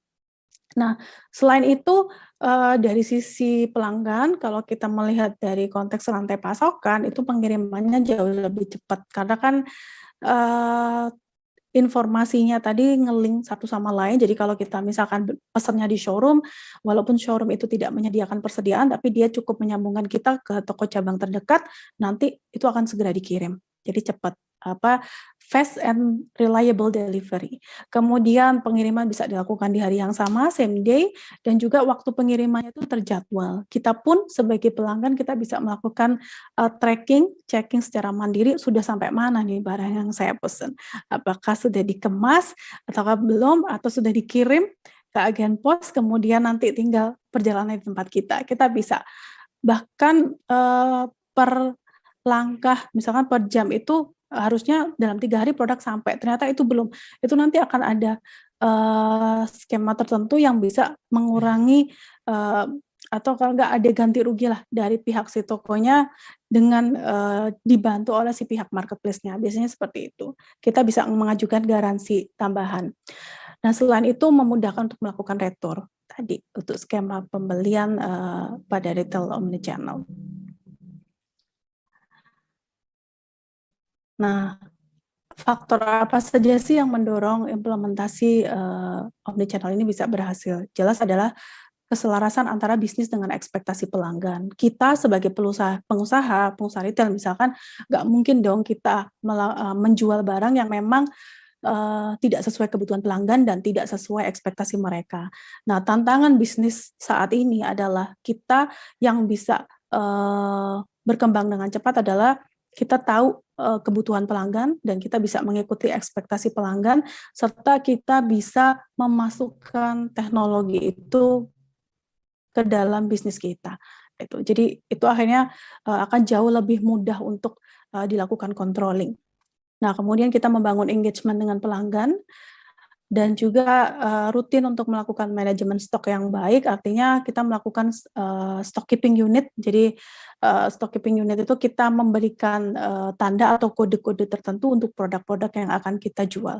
Jadi supaya sinkronasi stok produk secara real time antar saluran tadi itu bisa dapat data yang akurat. Kemudian mempersiapkan data-data yang berkualitas itu tadi. Nah, apakah omnichannel ini susah untuk dilakukan? Untuk saat ini sih banyak software tertentu yang memang menawarkan supaya memudahkan kita untuk melakukan implementasi omnichannel. Banyak sekali Bapak Ibu. Saya rasa itu yang dapat saya sampaikan. Saya kembalikan lagi kepada Bapak Riki Hermawan. Ya, terima kasih banyak Bu Dita nih buat sharing infonya. Ternyata ada banyak channel ya, baru kita tahu nih sekarang ini nih. Ada single channel, multi channel, lalu sekarang ada omni channel pula gitu ya. Betul, Pak. Nah, ini menarik ini, karena selama ini pengalaman saya belanja sendiri nih, ketika belanja di satu toko online, udah selesai pembayaran, ternyata berapa hari kemudian dapat informasi bahwa barang yang saya beli itu ternyata habis, kosong. Nah ini sepertinya si sellernya sendiri belum menerapkan sistem omni channel tadi, tidak terintegrasi gitu ya, Bu Dita ya? Betul, Pak. I see. Ini sangat penting nih buat teman-teman UMKM, BUMDes, untuk bisa beralih menggunakan metode omni channel ini. Supaya semua saluran tadi, semua media online, offline, itu terintegrasi baik dari sisi stok maupun marketingnya semua gitu ya, Bu Dita ya? Betul sekali, Pak. Jadi supaya lebih efektif dan efisien mengendalikan bisnis kita. Oke. Bapak Ibu sekalian yang ingin bertanya, kita buka ruang tanya jawab ya, Bu Dita ya? Boleh ya? Silakan, Pak. Silakan, Pak. Nah, Pak Joni udah langsung nomor 1 itu, Pak. Ini sama dosen binus, kita harus banyak cari ilmu nih, Pak. Iya, betul. Dosen binus di Jakarta. Bu, terkait sama channel ya. Omni channel itu artinya kan banyak ya. Omni kan banyak ya. Betul, Pak. Gitu. Nah, sementara kita misalnya para UMKM, para BUMDes itu usahanya di desa ya. Dia punya produk kerajinan tangan gitu ya. Channel yang dipakai mungkin selama ini itu menggunakan kantornya atau counter gitu ya, counter offline gitu. Dan kedua, BUMDes atau UMKM tersebut punya Google My Business gitu, atau toko online yang di Google gitu. Kemudian punya juga website atau landing page untuk menjelaskan toko atau produknya. Untuk omnichannel yang bagaimana lagi yang kira-kira meningkatkan penjualan dari UMKM maupun BUMDes di desa tersebut. Cuman itu. Oke. Baik, terima kasih Pak Joni. Betul sih Pak. Jadi kan saya ini agak curiga, nanti jangan-jangan walaupun banyak channel, cuman itu masih ke multi nih Pak, karena memang nggak terintegrasi satu sama lain. Oh iya, betul. Akhirnya itu yang menjadi kendala mereka untuk proses bisnisnya gitu. Karena kalau saya tadi sempat dengar di awal, Pak Samsul Widodo sempat mengungkapkan bahwasanya dana dari pemerintah itu untuk BUMDes itu cukup besar gitu. Nah, memang alangkah lebih baiknya itu disupport, Pak. Jadi supaya mereka dibikinkan platform, akhirnya itu bisa tergabung dalam satu channel yang universal. Jadi antara channel-channel tadi, saluran tadi, baik mereka itu counter kan, toko fisik mereka counter, mereka juga bisa punya showroom, mereka juga bisa punya toko online, cuman bisa melakukan sinkronasi channel tadi sehingga stock keeping unitnya itu datanya itu akurat gitu Pak. Karena kalau sendiri-sendiri ya itu yang agak susah lagi gitu untuk percepatan pengembangan bisnis mereka gitu. Karena kan kalau Omni seharusnya daya serap pasar kita ataupun penyampaian informasi terkait produk kita tuh jauh lebih luas lagi gitu, dan tuh saling ngeling satu sama lain gitu. Tapi kalau hanya kelemahannya multi itu tadi sih Pak. Jadi antara informasi dan kebijakannya itu bisa saja berbeda dari satu saluran ke satu saluran yang lain gitu. Jadi saya pikir dengan dana sebesar itu bukan hanya sekedar pelatihan saja yang untuk diberikan kepada mereka, tetapi juga supporting mengenai implementasi teknologi terhadap usaha mereka itu apa, supaya terarah. Bukan hanya sekedar, oke kita join marketplace hanya trend-nya seperti ini, tapi nggak bisa memaksimalkan penggunaannya. Itu kan sayang sekali. Oke Bu, kalau di PT kita punya namanya Story. Story itu warehouse bagi pergunaannya buat para UMKM di daerah-daerah itu sudah terintegrasi dari sisi supplier, kemudian untuk delivery, untuk notifikasi, atau untuk report. Dan ada layanan itu di pos logistik di kita itu ada di namanya layanan Story. Nanti sesi selanjutnya kita akan hadirkan juga tema ini. Betul Pak. Di layanan dari Pak Riki kan main agent B2B PT Pos Indonesia. Beliau itu menangani pembukaan pos pada UMKM ataupun BUMDes yang ingin membuka layanan pos, bisa layanan super main agent dari PT IAK, main agent dari B2B ini untuk layanan pengiriman kurir ataupun kiriman ke luar negeri itu bisa dimanfaatkan bagi para pelaku usaha dimanapun, UMKM ataupun BUMDes ataupun koperasi atau mahasiswa yang bisa untuk melakukan layanan mitra layanan. Oke Pak Riki, sebelum ada pertanyaan lagi yang lain, sebelum nanti kita Pak Riki jelaskan dulu tentang kami nanti isi terakhir ya. Baik. Terima kasih Pak Joni. Bu Dita, memang betul. Jadi di kami ini di PT Interindo Arta Kreasi, kami adalah mitra B2B dari PT Pos Indonesia. B2B itu adalah singkatan business to business. Jadi kita strategic partnernya dari PT Pos Indonesia yang diminta bantuannya untuk membantu PT Pos Indonesia mengembangkan keagenan, ya, partner yang nanti Bapak Ibu sekalian, baik BUMDes, koperasi, badan usaha, bahkan sampai perorangan, untuk bisa membuka kemitraan dengan PT Pos Indonesia. Sedikit gambaran mengenai Interindo Arta Kreasi, jadi kami adalah bagian dari grup perusahaan Indobest Arta Kreasi yang merupakan startup teknologi yang pada awalnya fokus layanan kami adalah untuk transaksi keuangan seperti pembayaran tagihan rutin bulanan, bayar listrik, bayar telepon, PDAM, dan juga untuk layanan top up tagihan seperti beli pulsa, paket data, dan sebagainya. Saat ini selain di Indonesia, untuk paket data, top up pulsa, kami juga sudah melayani beberapa negara di Asia, seperti di Malaysia, Singapura, Hong Kong, dan Korea Selatan. Kantor kami ada di Alam Sutra, di Tangerang. Saat ini di IAK, kita sudah memiliki lebih dari 400.000 agen. Memang kebanyakan agen-agen kami berfokus melayani untuk transaksi PPOB, pulsa dan transaksi pembayaran. Untuk layanan transaksi yang kami layani saat ini lebih dari 6 juta transaksi per bulan. Teknologi yang kami gunakan menggunakan teknologi terkini dengan sistem keamanan, security, dan backup ini setara dengan financial technology. Layanan pembayaran yang sudah tersedia di IAK itu lebih dari 1.000 layanan pembayaran. Dan kami merupakan salah satu online agregator resmi operator seluler di Indonesia.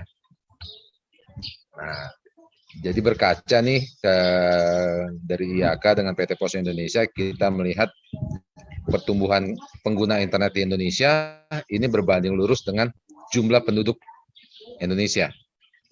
Ya. Ternyata jumlah penduduk Indonesia yang sebesar hampir 300 juta jiwa ini merupakan pasar yang sangat sangat seksi bagi mata investor-investor di dunia. Karena dengan jumlah penduduk yang demikian besar, para investor itu dengan mudah ketika mereka melakukan pemasaran produknya di Indonesia, itu mudah laku. Maka dari itu Pak Joni ini dengan Pak Samsul senantiasa berkomitmen supaya Indonesia ini bukan hanya sebagai negara konsumtif yang bisa menggunakan atau hanya membeli produk-produk dari luar.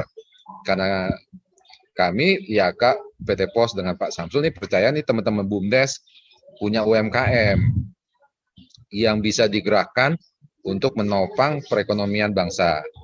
Gitu ya. Ketika Indonesia dan juga seluruh dunia 2 tahun terakhir ini terkena pandemi COVID-19, ini terjadi pergeseran pola belanja seperti yang Bapak Ibu ketahui, bahwa ketika pandemi ini masyarakat, bukan hanya di Indonesia, masyarakat dunia pun itu mulai beralih belanjanya secara online. Kalau dulu kita beli sabun, beli mie instan, beli odol, itu ke warung. Nah, sekarang ini sejak pandemi 2 tahun terakhir, pertumbuhan transaksi e-commerce itu meningkat dengan luar biasa. Orang belanja cukup menggunakan jari. Ya, nggak usah kemana-mana, sambil duduk di depan TV, beli sabun tinggal klik, beli odol tinggal klik. Ya. Nah, seperti di video awal yang sempat kita putarkan, video testimoni seorang anak muda di Bali yang sukses membuka kantor pos, itu ternyata pandemi ini membawa berkah buat bisnis jasa kurirnya, di mana perusahaan-perusahaan lain mulai pengurangan karyawan, justru agen pos sibuk mencari karyawan baru karena kirimannya ini membludak, khususnya di e-commerce. PT POS hadir untuk memberikan solusi buat teman-teman UMKM, BUMDes, perorangan individu, ini untuk menjembatani pengiriman barang, karena PT POS memiliki lebih dari 4.500 kantor pos cabang dengan puluhan ribu karyawan. Nanti layanan yang bisa dilayani oleh Bapak Ibu ketika membuka keagenan PT POS Indonesia, yang pertama nanti bisa melayani pembayaran tagihan rutin bulanan. Jadi masyarakat sekitar yang mau bayar tagihan listrik, bayar tagihan telepon, air, internet, itu bisa dilakukan di tempat Bapak Ibu sekalian. Dan juga yang kedua, itu melayani masyarakat sekitar yang membeli token listrik, mau top up pulsa, mau top up paket data, top up e-money, itu sudah bisa dilayani. Yang ketiga, nanti agen pos juga bisa menerima pengiriman surat dan paket ke seluruh Indonesia. Karena PT POS merupakan satu-satunya perusahaan jasa kurir yang ada di Indonesia yang bisa menjangkau seluruh wilayah Nusantara. Dari ujung Pulau Sumatera sampai ujung Papua. PT POS memiliki setidak-tidaknya 1 kantor pos cabang di setiap kecamatan, Bapak Ibu. Oleh sebab itu, PT POS diminta juga, ditunjuk juga oleh pemerintah untuk membantu pemerintah dalam penyaluran berbagai macam bantuan. Karena cover area PT POS yang sangat luas tadi. Nah, yang keempat, agen pos Bapak Ibu juga nanti bisa melayani pengiriman surat dan paket ke seluruh dunia. Karena hanya PT POS yang sanggup melakukan pengiriman lebih dari 200 negara di dunia.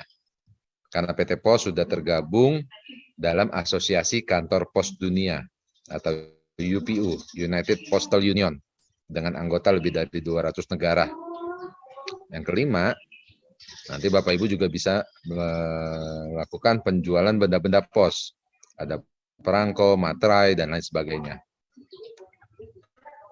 Ini adalah terobosan yang sudah dilakukan oleh PT POS Indonesia. Yang pertama, PT POS juga bisa melayani kiriman COD, cash on delivery. Layanan ini yang paling banyak digunakan buat pebisnis online dalam melakukan marketing, melakukan penjualan. Yang kedua dan ketiga, PT POS juga sudah bekerja sama dengan e-commerce Bukalapak dan Shopee dengan kiriman cashless. Kenapa harus bergabung dengan IAKA? Yang pertama di kami, itu menggunakan satu saldo untuk transaksi pembayaran top up dan juga jasa kurir. Jadi Bapak Ibu sekalian tidak perlu repot-repot harus deposit ke channel A, deposit ke channel B yang berbeda untuk melakukan transaksi keuangan dan transaksi jasa kurir. Aplikasi yang kami sediakan ini bisa berjalan di Android dan di web. Lalu yang ketiga, fee atau imbal jasa yang kami berikan itu diberikan secara harian. Jadi hari ini transaksi, besok Bapak Ibu sekalian menerima fee atau imbal jasa, langsung masuk ke saldo deposit H+1 besoknya. Ketika ada transaksi kiriman dan si pengirim mau membatalkan, itu pembatalan kiriman dan saldonya langsung kembali saat itu juga. Kami juga memberikan detail laporan transaksi buat Bapak Ibu yang menggunakan pegawai, karyawan atau kasir, jadi bisa memonitor transaksi yang dilakukan di agen Bapak Ibu. Yang terakhir, kami selalu melakukan maintenance dan support. Salah satunya seperti yang kita lakukan sekarang ini, kami melakukan support dengan mengadakan BUMDes Talk. Karena kami melihat ini banyak ilmu-ilmu yang kita dapatkan untuk mengembangkan keagenan Bapak Ibu sekalian. Sedikit gambaran mengenai besaran fee atau imbal jasa yang nanti Bapak Ibu terima ketika melayani jasa kurir PT Pos Indonesia. Nah, kita lihat di tabel yang paling banyak untuk digunakan melakukan kiriman domestik adalah yang nomor 2 dan yang nomor 5. Yang nomor 2 kilat khusus dan yang nomor 5 adalah paket ekspres. Fee atau imbal jasa yang nanti Bapak Ibu terima untuk pelayanan kilat khusus dan ekspres itu 17,5%. Nanti kalau omsetnya di atas 25 juta, fee atau imbal jasanya nanti naik menjadi 20%. Kita coba simulasikan dengan pendapatan jasa kurir agen sebesar 25 juta sebulan. Nah, maka Bapak Ibu menerima fee atau imbal jasa sebesar 17,5%, yaitu 4.375.000. Kalau omset Bapak Ibu mencapai 100 juta sebulan, maka fee imbal jasanya menjadi 20%. Jadi mendapatkan hasil fee imbal jasa sebesar 20 juta. Kalau tadi di video awal, beli handy yang di agen Pos Bali, itu omsetnya sebulan itu sekitar 300-400 juta.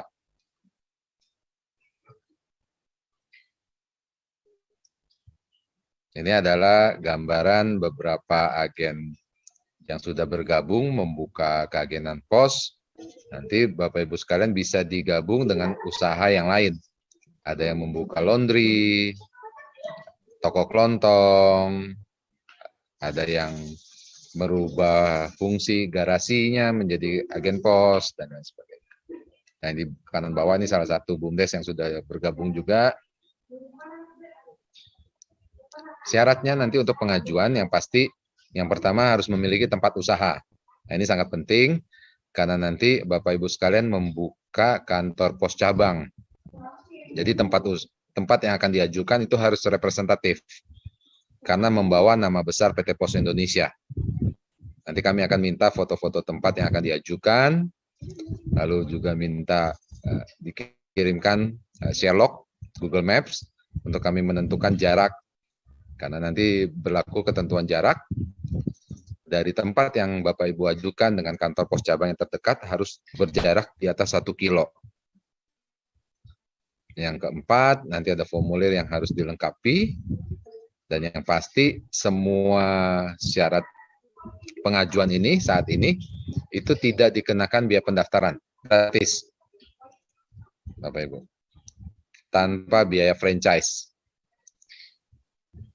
Syaratnya karena tanpa biaya franchise, tanpa biaya pendaftaran, semua perlengkapan peralatan karyawan renovasi tempat itu dilakukan oleh calon agen. Apa aja perlengkapan yang nanti dibutuhkan, kurang lebihnya nanti butuh komputer, printer, koneksi internet, timbangan digital, gitu ya, meja, kursi, dan lain sebagainya. Dokumen apa yang nanti dibutuhkan untuk perorangan, itu cukup dengan KTP, kartu keluarga, NPWP, dan cover buku tabungan. Sedangkan untuk badan usaha, untuk BUMDes, atau untuk UMKM, atau untuk PT maupun CV, itu dengan ditambahkan dokumen legalitas dari badan usahanya, atau perdesnya, dan lain sebagainya. Nah, ini adalah sedikit dari BUMDes Talk yang sudah kami lakukan beberapa waktu yang lalu. Kami menghadirkan beberapa narasumber yang sangat ahli di bidangnya untuk membantu mengembangkan bisnis agen pos Bapak Ibu.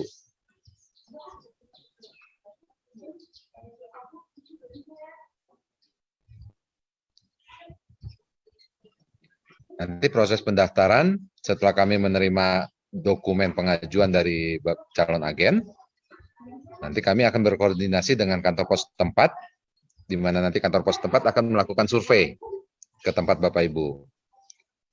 Lalu setelah survei dilakukan, nanti kantor pos tempat akan mengeluarkan surat referensi, lalu kami akan melanjutkan proses pengajuannya ke kantor pos pusat untuk bisa diterbitkan izin operasionalnya. Setelah mendapatkan izin operasional, nanti kita akan training petugas Bapak Ibu sekalian, bagaimana SOP, bagaimana penanganan kiriman, dan lain sebagainya. Setelah mantap, nanti agen pos sudah siap running, siap beroperasi, dan siap bertransaksi. Nah, sedikit mengenai animasi yang Bapak Ibu lihat nih. Jadi ada 2 orang mau berkirim paket, yang satu mau kirim ke kantor pos, yang satu ngirim ke jasa kurir lain. Kenapa ada animasi seperti ini? Karena ternyata jasa kurir lain itu hanya sanggup di kota-kota besar, khususnya di kota jauh, di Pulau Jawa. Jadi ketika ada kiriman yang keluar Pulau Jawa, ini jasa kurir tersebut meneruskan kirimannya lagi melalui jasa pos.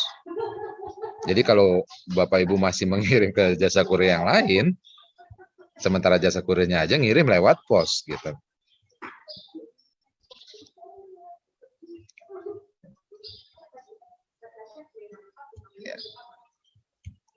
Nah, jadi peluangnya ini sangat besar, terbuka lebar buat Bapak Ibu sekalian, teman-teman BUMDes UMKM yang punya produk unggulan, punya barang yang bisa dijual. Kita menghadirkan beberapa narasumber seperti siang hari ini ada Bu Dita yang mengajarkan ilmu bagaimana melakukan omnichannel gitu, supaya terfokus, terorganisir, terintegrasi dengan baik.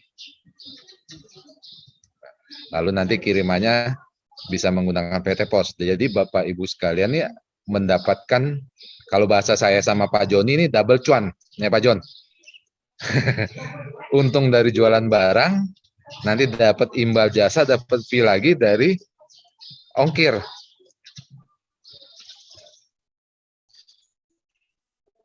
Saatnya kita membangun desa, ya Pak Joni, dengan semangat dari Pak Samsul juga. Ya betul. Oke Bapak Ibu sekalian yang ingin bertanya, silakan. Oh ini banyak yang bertanya nih. Satu-satu dari Aircraft Victory NTT. Bagaimana syarat menjadi agen pos? Yang seperti tadi sudah disampaikan Pak Victory. Nanti ada formulir yang harus dilengkapi, ada pengajuannya, kami minta foto-foto tempat yang akan diajukan, sama Sherlock. Nanti kami koordinasi dengan kantor pos tempat untuk survei ke tempat calon agen. Ya.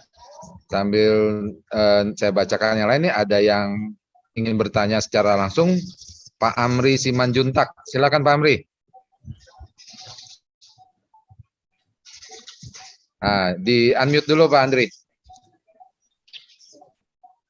Pak Amri Simanjuntak. Suaranya Pak masih ke mute Pak.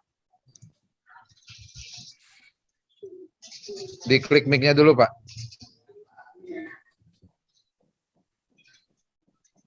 Ya silakan. Masih ke mute Pak.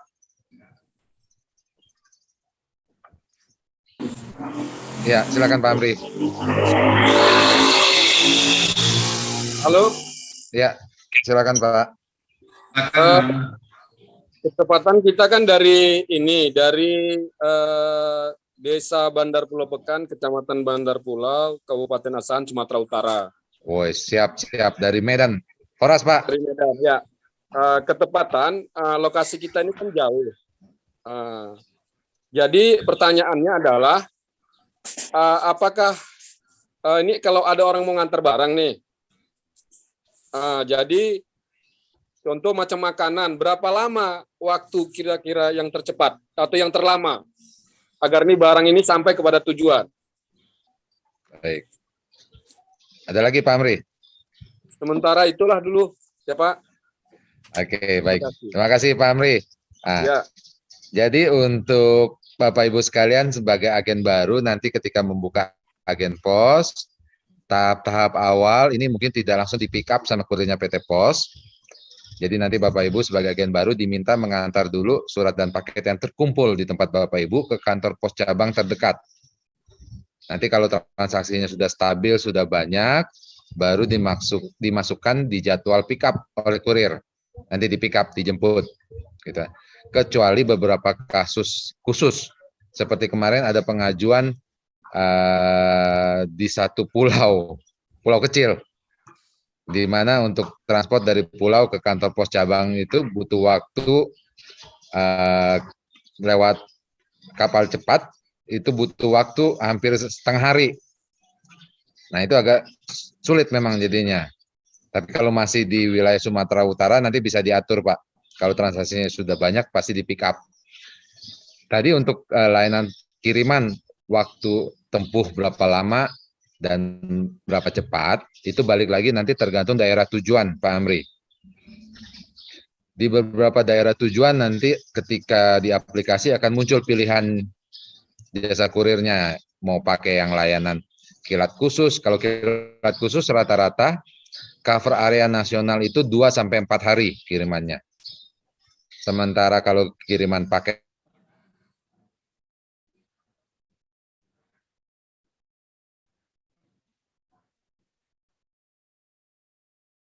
putus ekspres itu waktu tempuhnya secara nasional. Halo? Halo Pak, sudah jelas? Lanjut.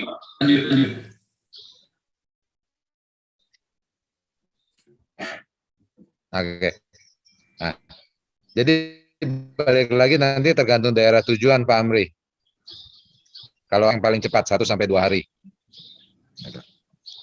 Oke. Terjawab ya Pak? Oke. Untuk selanjutnya nih ada yang ingin bertanya juga dari Batik Presiden, silakan dinyalakan mungkin videonya.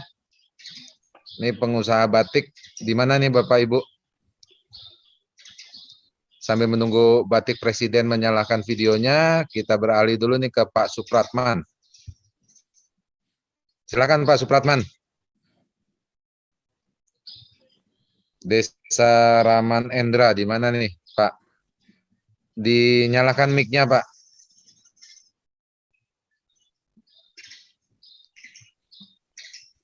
Pak Supratman. Halo. Ya, Assalamualaikum warahmatullahi wabarakatuh. Waalaikumsalam warahmatullahi wabarakatuh. Gimana Pak Supratman? Pak, nama saya Supratman. Ini kebetulan saya kepala desa sebenarnya, tapi kebetulan karena ketua BUMDesnya nggak bisa ikuti, jadi saya mewakili dan kawan-kawan dari BUMDes, Indra Mulia. Jadi kebetulan desa kami ini ada di sentralnya Kecamatan Raman Utara. BUMDes kami juga alhamdulillah ini sudah berjalan lumayan lah, ibaratnya masih merangkak tapi sudah real karena kita punya beberapa kegiatan seperti Samsat Desa bekerja sama dengan Bank Lampung, terus dengan BRI kita punya Pasar Desa sama BRI Link, terus punya kegiatan untuk fotokopi dan sebagainya. Cuman kebetulan kami belum punya link untuk jasa pengiriman barang karena selama ini di kecamatan kami ini masih tergantung dengan pengiriman melalui jasa-jasa yang lain seperti JNT, JNE dan sebagainya itu. Kebetulan kan ini pos ini kan BUMN. Saya lebih yakin sebenarnya terkait dengan kenyamanan produk yang akan kita kirimkan. Nah, tapi ini kami kaitannya dengan kerjasama ini, BUMDes kami ini kan memang belum pernah artinya bekerja sebagai perwakilan pengiriman barang. Jadi nanti kami mohon sebenarnya petunjuk lanjutan setelah ini, karena ini kurang penjelasan, saya tangkapnya itu kurang secara lisan langsung ini. Nanti saya mohon petunjuknya secara tertulis melalui link yang ada mungkin, supaya saya pelajari gitu, karena kami ingin karena selama ini pos ini kan ada di kecamatan, tetapi masyarakat lebih yakin dengan jasa-jasa pengiriman yang dari pihak swasta. Jadi itu mohon nanti petunjuknya setelah ini, nanti kami mohon dikirim atau kami mintanya dari mana kaitannya dengan petunjuk teknis bagaimana kita mau ikut sebagai mitra dari pos ini. Demikian Pak, terima kasih. Assalamualaikum warahmatullahi wabarakatuh. Waalaikumsalam. Baik Pak Supratman, terima kasih. Nah untuk syarat dan maupun yang tadi, nanti file materi yang tadi saya jabarkan itu nanti kita share di grup WA Pak Supratman. Siap Pak, nanti terima kasih. Silakan gabung di grup WA yang sudah dibuat oleh.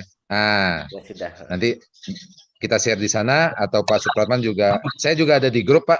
Nanti kalau ada ingin yang bertanya supaya lebih jelas, biar nggak ketiban dari percakapan di grup, Bapak boleh langsung japri ke saya Pak. Ya Pak, jadi beberapa waktu yang lalu memang kita sudah ada send dari kantor pos, tetapi kok tindak lanjutnya nggak ada gitu loh. Kami nunggu-nunggu sebenarnya memang. Ini tadi saya dari TV Desa dapat linknya, terus saya masuk di webinar ini, alhamdulillah ini nyambung lagi gitu. Kemarin sempat hilang. Oh, oke. Siapa? Nanti kita siap support Pak dari IAK-nya Pak. Siap Pak, siap. Terima kasih. Ya. Terima kasih Pak Supratman. Ya. Dari Batik Presiden, kalau ingin bertanya silakan dinyalakan videonya Bapak atau Ibu supaya kita saling kenal. Selamat pagi. Ya, selamat pagi Pak. Ya, bisa dinyalakan videonya Pak atau Ibu, Bapak?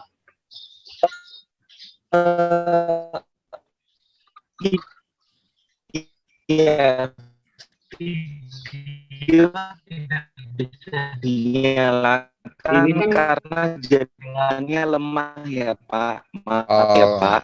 Oke, silakan lanjut. Halo Pak. Halo. Iya, silakan lanjut Pak.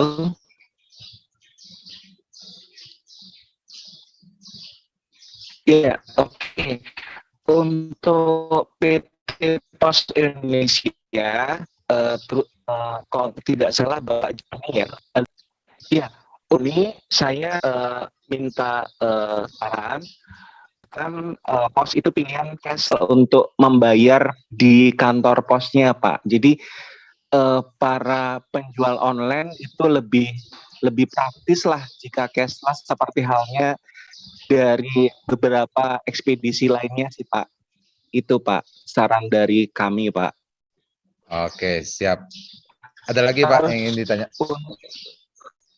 Untuk Ibu Judita itu sepertinya omni channel yang dimaksud oleh Ibu Judita itu sepertinya advance ya, agak-agak advance untuk penjual online yang memang masih terbatas. Dalam artian saya menangkapnya itu bagian dari customer relationship management, di mana mungkin itu untuk BUMDes ataupun UMKM yang sudah memiliki beberapa outlet fisik dan non fisik sekaligus. Jadi memang harus ada real time untuk checking persediaan. Padahal untuk yang masih hanya beberapa online saja, dalam artian misalkan saya Bu Judita, itu kan saya memasarkan lewat Facebook, lewat fanpage, lewat WA group, lewat Instagram, lewat Tokopedia. Itu saya cukup mengandalkan kartu stok saja, Bu. Jadi dengan mengandalkan kartu stok itu kan pengiriman dari berbagai macam channel itu kan tetap terpantau ya. Jadi sebenarnya dengan mengandalkan kartu stok itu sebenarnya kita bisa tahu, oh stok ini tinggal sekian, stok ini tinggal sekian. Sementara untuk software yang dimaksud oleh Ibu Judita itu mungkin kalau sudah punya beberapa toko fisik sekaligus. Jadi real time-nya memang harusnya seperti itu. Itu mungkin pengamatan dari kami ya, Pak Riki. Mungkin itu aja, Bapak. Terima kasih. Wassalamualaikum warahmatullahi wabarakatuh. Oke, makasih Bapak Bu Dita. Silakan Bu, direspon Bu. Mungkin apa nih omnichannel? Baik, terima kasih Pak Riki. Tadi dari Batik Presiden ya, dengan Bapak siapa? Saya tadi lupa namanya. Oke. Untuk yang disampaikan, iya Pak, dengan Bapak siapa? Supaya Batik kita Presiden. Dengan Bapak Sono, Ibu. Iya, Sono. Pak Sono, terima kasih. Sono. Ya, untuk konsep secara profesionalnya, secara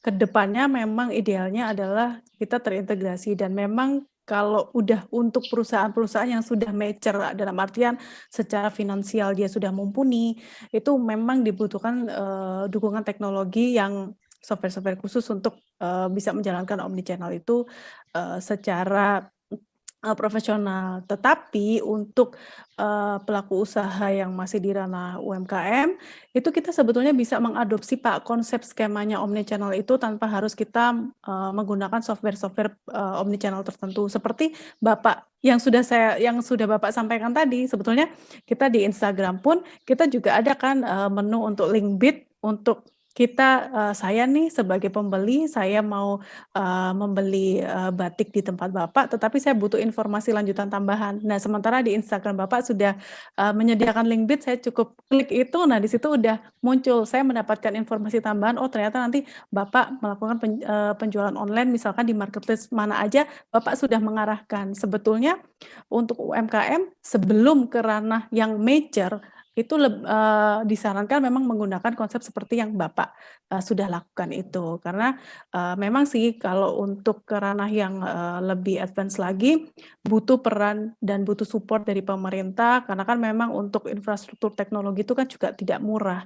Tuh. Apalagi kan BUMDes ini kan sebetulnya produk-produknya kan juga mengusung kearifan lokal gitu. Jadi memang butuh sih Pak support dari pemerintah juga, kemudian juga dari vendor-vendor jasa pengiriman seperti PT Pos ini supaya bisa saling bekerja sama. Akhirnya at least perusahaan lokal pun juga nggak kalah kok dengan perusahaan luar. Kalau misalkan itu bisa skema itu bisa berjalan, bisa diterapkan dengan baik. Itu tanggapan saya itu sih, Bapak. Terima kasih atas atensinya Bu Judita. Kalau di Instagram saya itu memang saya mengarahkan ke Tokopedia ya Bu ya dalam hal ini. Ya, dari situ kan kalau kita melihat definisi omnichannel tadi dan tujuan omnichannel adalah kita memberikan pelayanan servis kepada pelanggan itu khususnya terkait dengan sharing informasi itu jauh lebih luas. Artinya saya nih misalkan sebagai calon pembeli di tempat saya Bapak, memang memilih salah satu timbangan, terutama salah satunya adalah sendiri pun juga mengalami hal yang sama Bu Judita, jadi mungkin mohon bantuan dari PT Pos, karena saya lihat di chat itu kan ada salah satu UMKM yang dari Papua ya, yang keberatan untuk mengirimkan produk dari Papua ke Jawa. Itu sebenarnya saya alami juga Bu Judita dan Pak Joni maupun Pak Riki, itu saya pernah ada calon pembeli dari Merauke, ingin beli kemeja batik pria. Saya hitung ongkos kirimnya aja 100.000 Ibu. Jadi saya kaget, dia juga kaget gitu loh.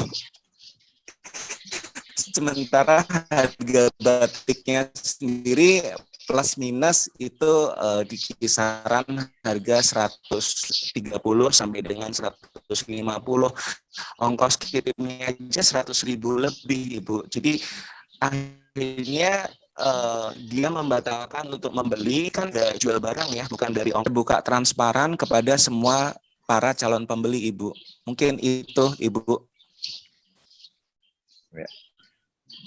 Iya, Bapak, mohon maaf atas ketidaknyamanannya. Memang jarak lah ya yang memisahkan kita, Pak.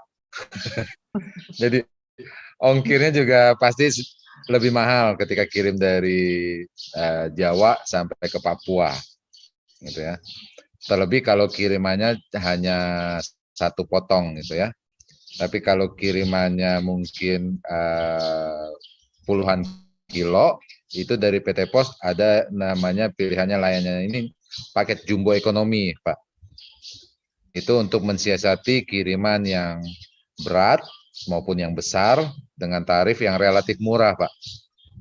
Itu namanya pilihannya paket jumbo ekonomi. Tapi pilihan paket jumbo ekonomi ini untuk tiba di Papua mungkin sedikit lebih lama, butuh waktu sekitar 1-2 minggu. Kenapa? Karena jalur yang digunakan nanti yang melewati kapal laut, Pak. Gitu. Tapi kalau untuk kirim baju, saya rasa tidak masalah ya 1-2 minggu. Gitu. Cuma tadi kirimannya kalau cuma satu potong, nanti nggak muncul pilihan pakai jumbo ekonominya. Karena beratnya tidak sesuai ketentuan. Gitu. Tapi kalau kirimannya nanti sekitar 3-5 kilo, bahkan 10 kilo, itu nanti muncul pilihan pakai jumbo ekonominya. Tarifnya jatuhnya lebih murah. Mungkin itu, Pak.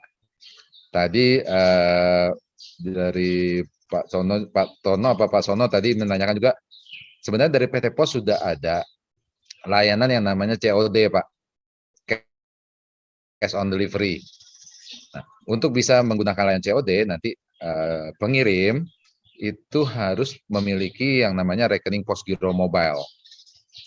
Tujuannya nanti ketika si penerima menerima barang, penerima akan memberikan uang tunai kepada kurir.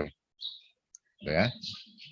Uang tunai ini nanti disetorkan ke rekening Posgiro Mobile pengirim. Nah, pastikan pengirim itu sudah memiliki rekening PGM-nya, Posgiro Mobile-nya. Supaya nanti kurir atau pos setempat yang melakukan pendistribusian penyaluran itu bisa melakukan setoran dari uang tunai yang diterima oleh pembeli. Sudah ada, Pak, nanti bisa koordinasi langsung ke saya atau koordinasi ke kantor pos terdekat untuk lebih lanjut mengenai layanan COD yang dimiliki oleh PT Pos. Nah, sambil ini ada yang bertanya juga di kolom chat nih, ada banyak. Dari Putra Setiantoro, bagaimana cara bisa menjadi agen pos? Apa butuh tempat yang strategis, di rumah sendiri, bisa tidak? Untuk membuka keagenan pos, bisa dilakukan di rumah, yang pasti pertama, tempatnya harus strategis. Dan juga ruangannya harus representatif ya Bapak Ibu. Pengertian representatif adalah tempatnya itu dedicated khusus untuk buka usaha, untuk buka keagenan PT Pos. Karena nanti Bapak Ibu sekalian ini ketika buka keagenan PT Pos, ini membawa nama besar PT Pos Indonesia. Kalau kita lihat kompetitor ini buka usahanya, ruangannya enak, nyaman, AC gitu ya, berkelas. Masa PT Pos buka keagenan PT Pos di ruang tamu, gitu ya. Sambil pelanggan datang nanti ada anak kecil yang lari-larian, gitu ya. Ada anak kecil yang lagi nonton TV, gitu ya. Jadi kurang pas. Maka dari itu yang pertama syaratnya tempat atau ruangan yang diajukan itu harus representatif, membawa nama besar PT Pos Indonesia. Di rumah bisa seperti tadi di foto di presentasi yang saya tampilkan, itu ada agen pos yang membuka keagenan di rumah tapi mengalihfungsikan garasinya. Jadi garasinya ruangannya diubah dijadikan kantor pos. Itu bisa Bapak Ibu. Lalu dari Pak Sumarsono, untuk BUMDes kami tempatnya dekat agen pos, apakah masih bisa menjadi agen? Jaraknya harus di atas 1 kilo Bapak Ibu untuk pengajuan. Jadi dari tempat yang akan diajukan dengan kantor pos existing yang terdekat, itu harus di atas 1 kilo.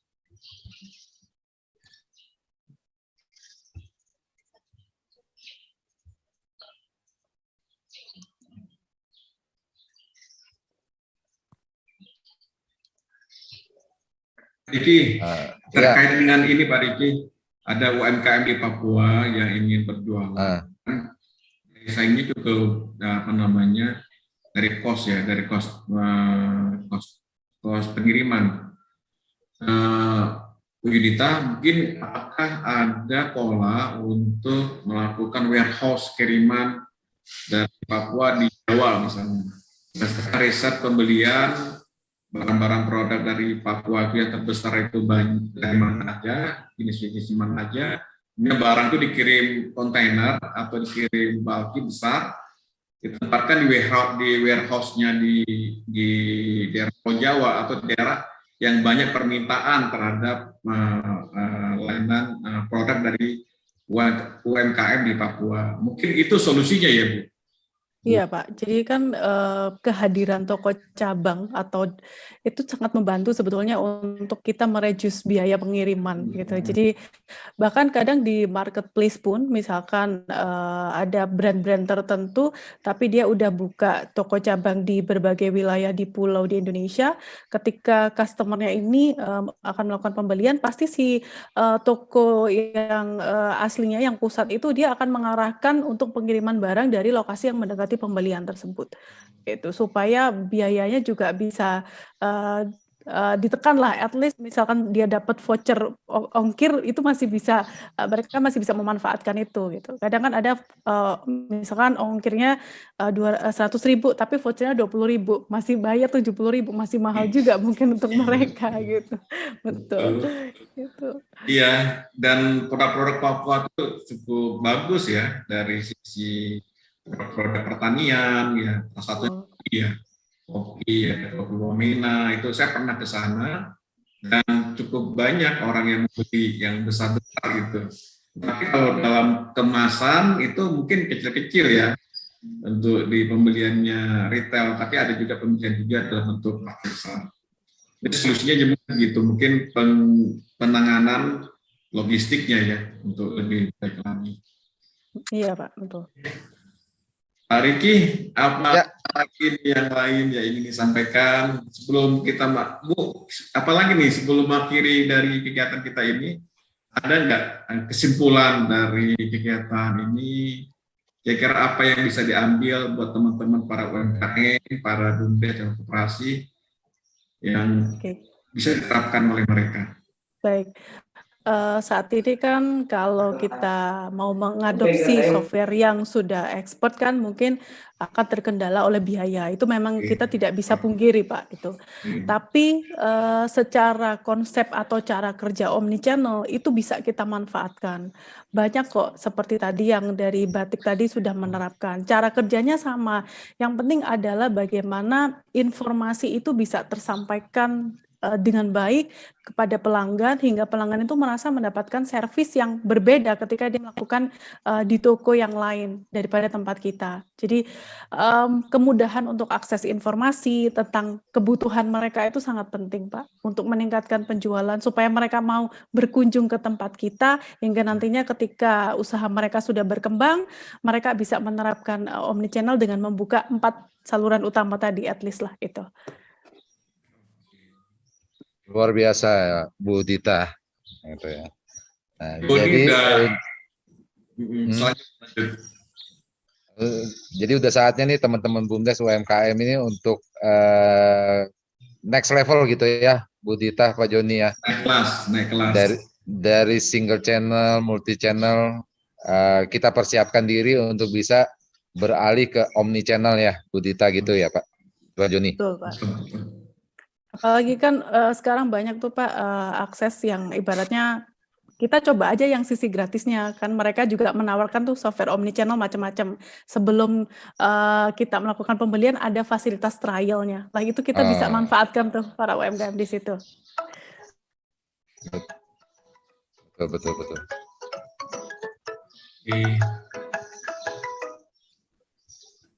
Ibu kalau di ada lagi Bapak Ibu yang bertanya sambil menunggu kita, Riki.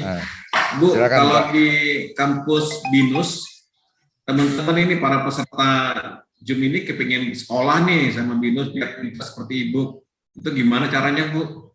Oke, di BINUS sendiri kita ada yang kelas reguler dan juga ada kelas online-nya Bapak. Seperti saya, kebetulan saya adalah salah satu fasilitator di BINUS online-nya. Jadi baik dari sisi pengajarnya maupun mahasiswanya itu berasal dari mana-mana. Jadi kita melakukan perkuliahan jarak jauh secara online. Jadi ada yang di dalam negeri dan ada yang di luar negeri. Kebanyakan mahasiswa kita kalau yang berasal dari luar negeri itu adalah para diaspora. Sama pengajarnya pun juga sama. Jadi ada yang berasal juga dari luar negeri. Nah di situ kita akan ketika kita kelas itu ramai tuh, jadi banyak sharing informasi bisnis mereka, fenomena bisnis di tempat mereka. Nah itu kita kaitkan dengan teori-teori yang ada, kita bahas isu-isu terkait untuk gimana sih alternatif solusinya seperti itu.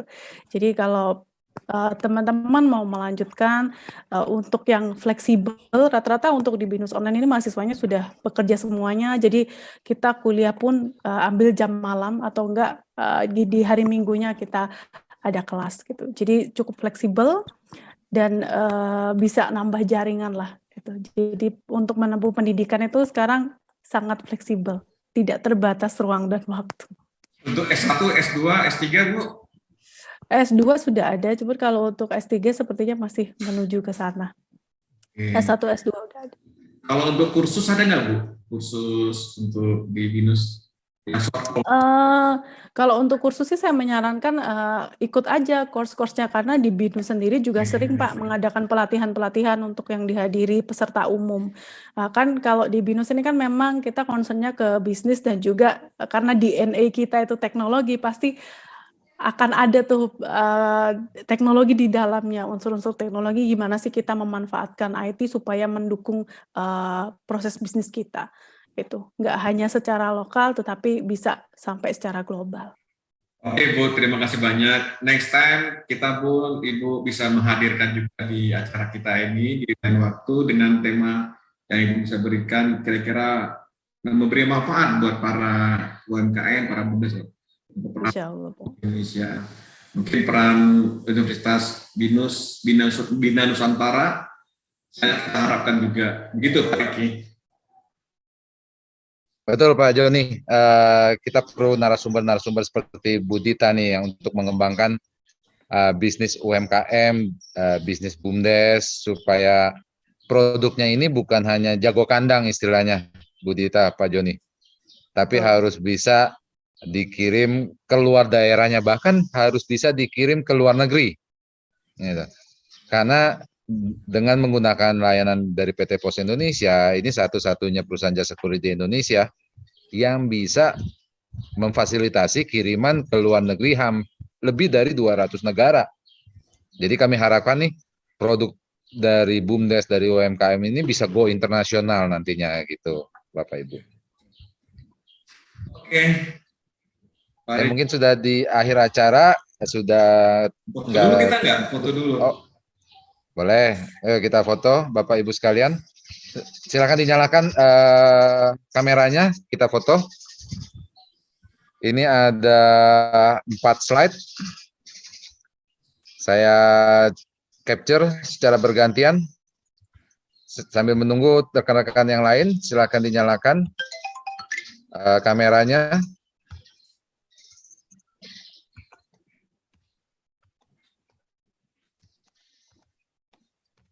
Silakan dinyalakan Bapak Ibu. Oke, saya mulai ya. Saya ambil dari yang pertama. 1, 2, 3. Oke, ditunggu. Saya set. Jangan dinyalakan mic-nya ya, supaya nggak berpindah posisinya Bapak Ibu. Jangan dinyalakan mic-nya, supaya nggak berpindah nanti posisi Bapak Ibu. Slide yang kedua.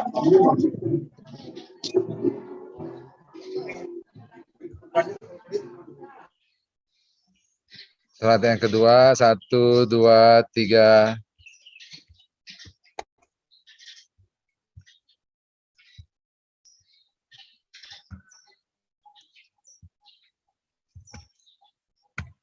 Oke, slide ketiga.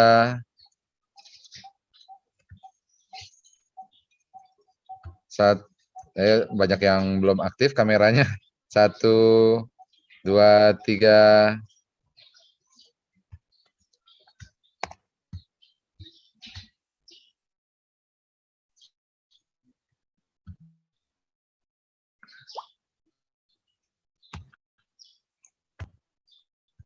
Oke, yang keempat terakhir.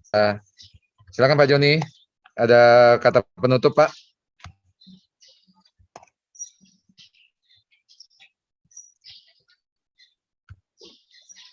Pak Joni.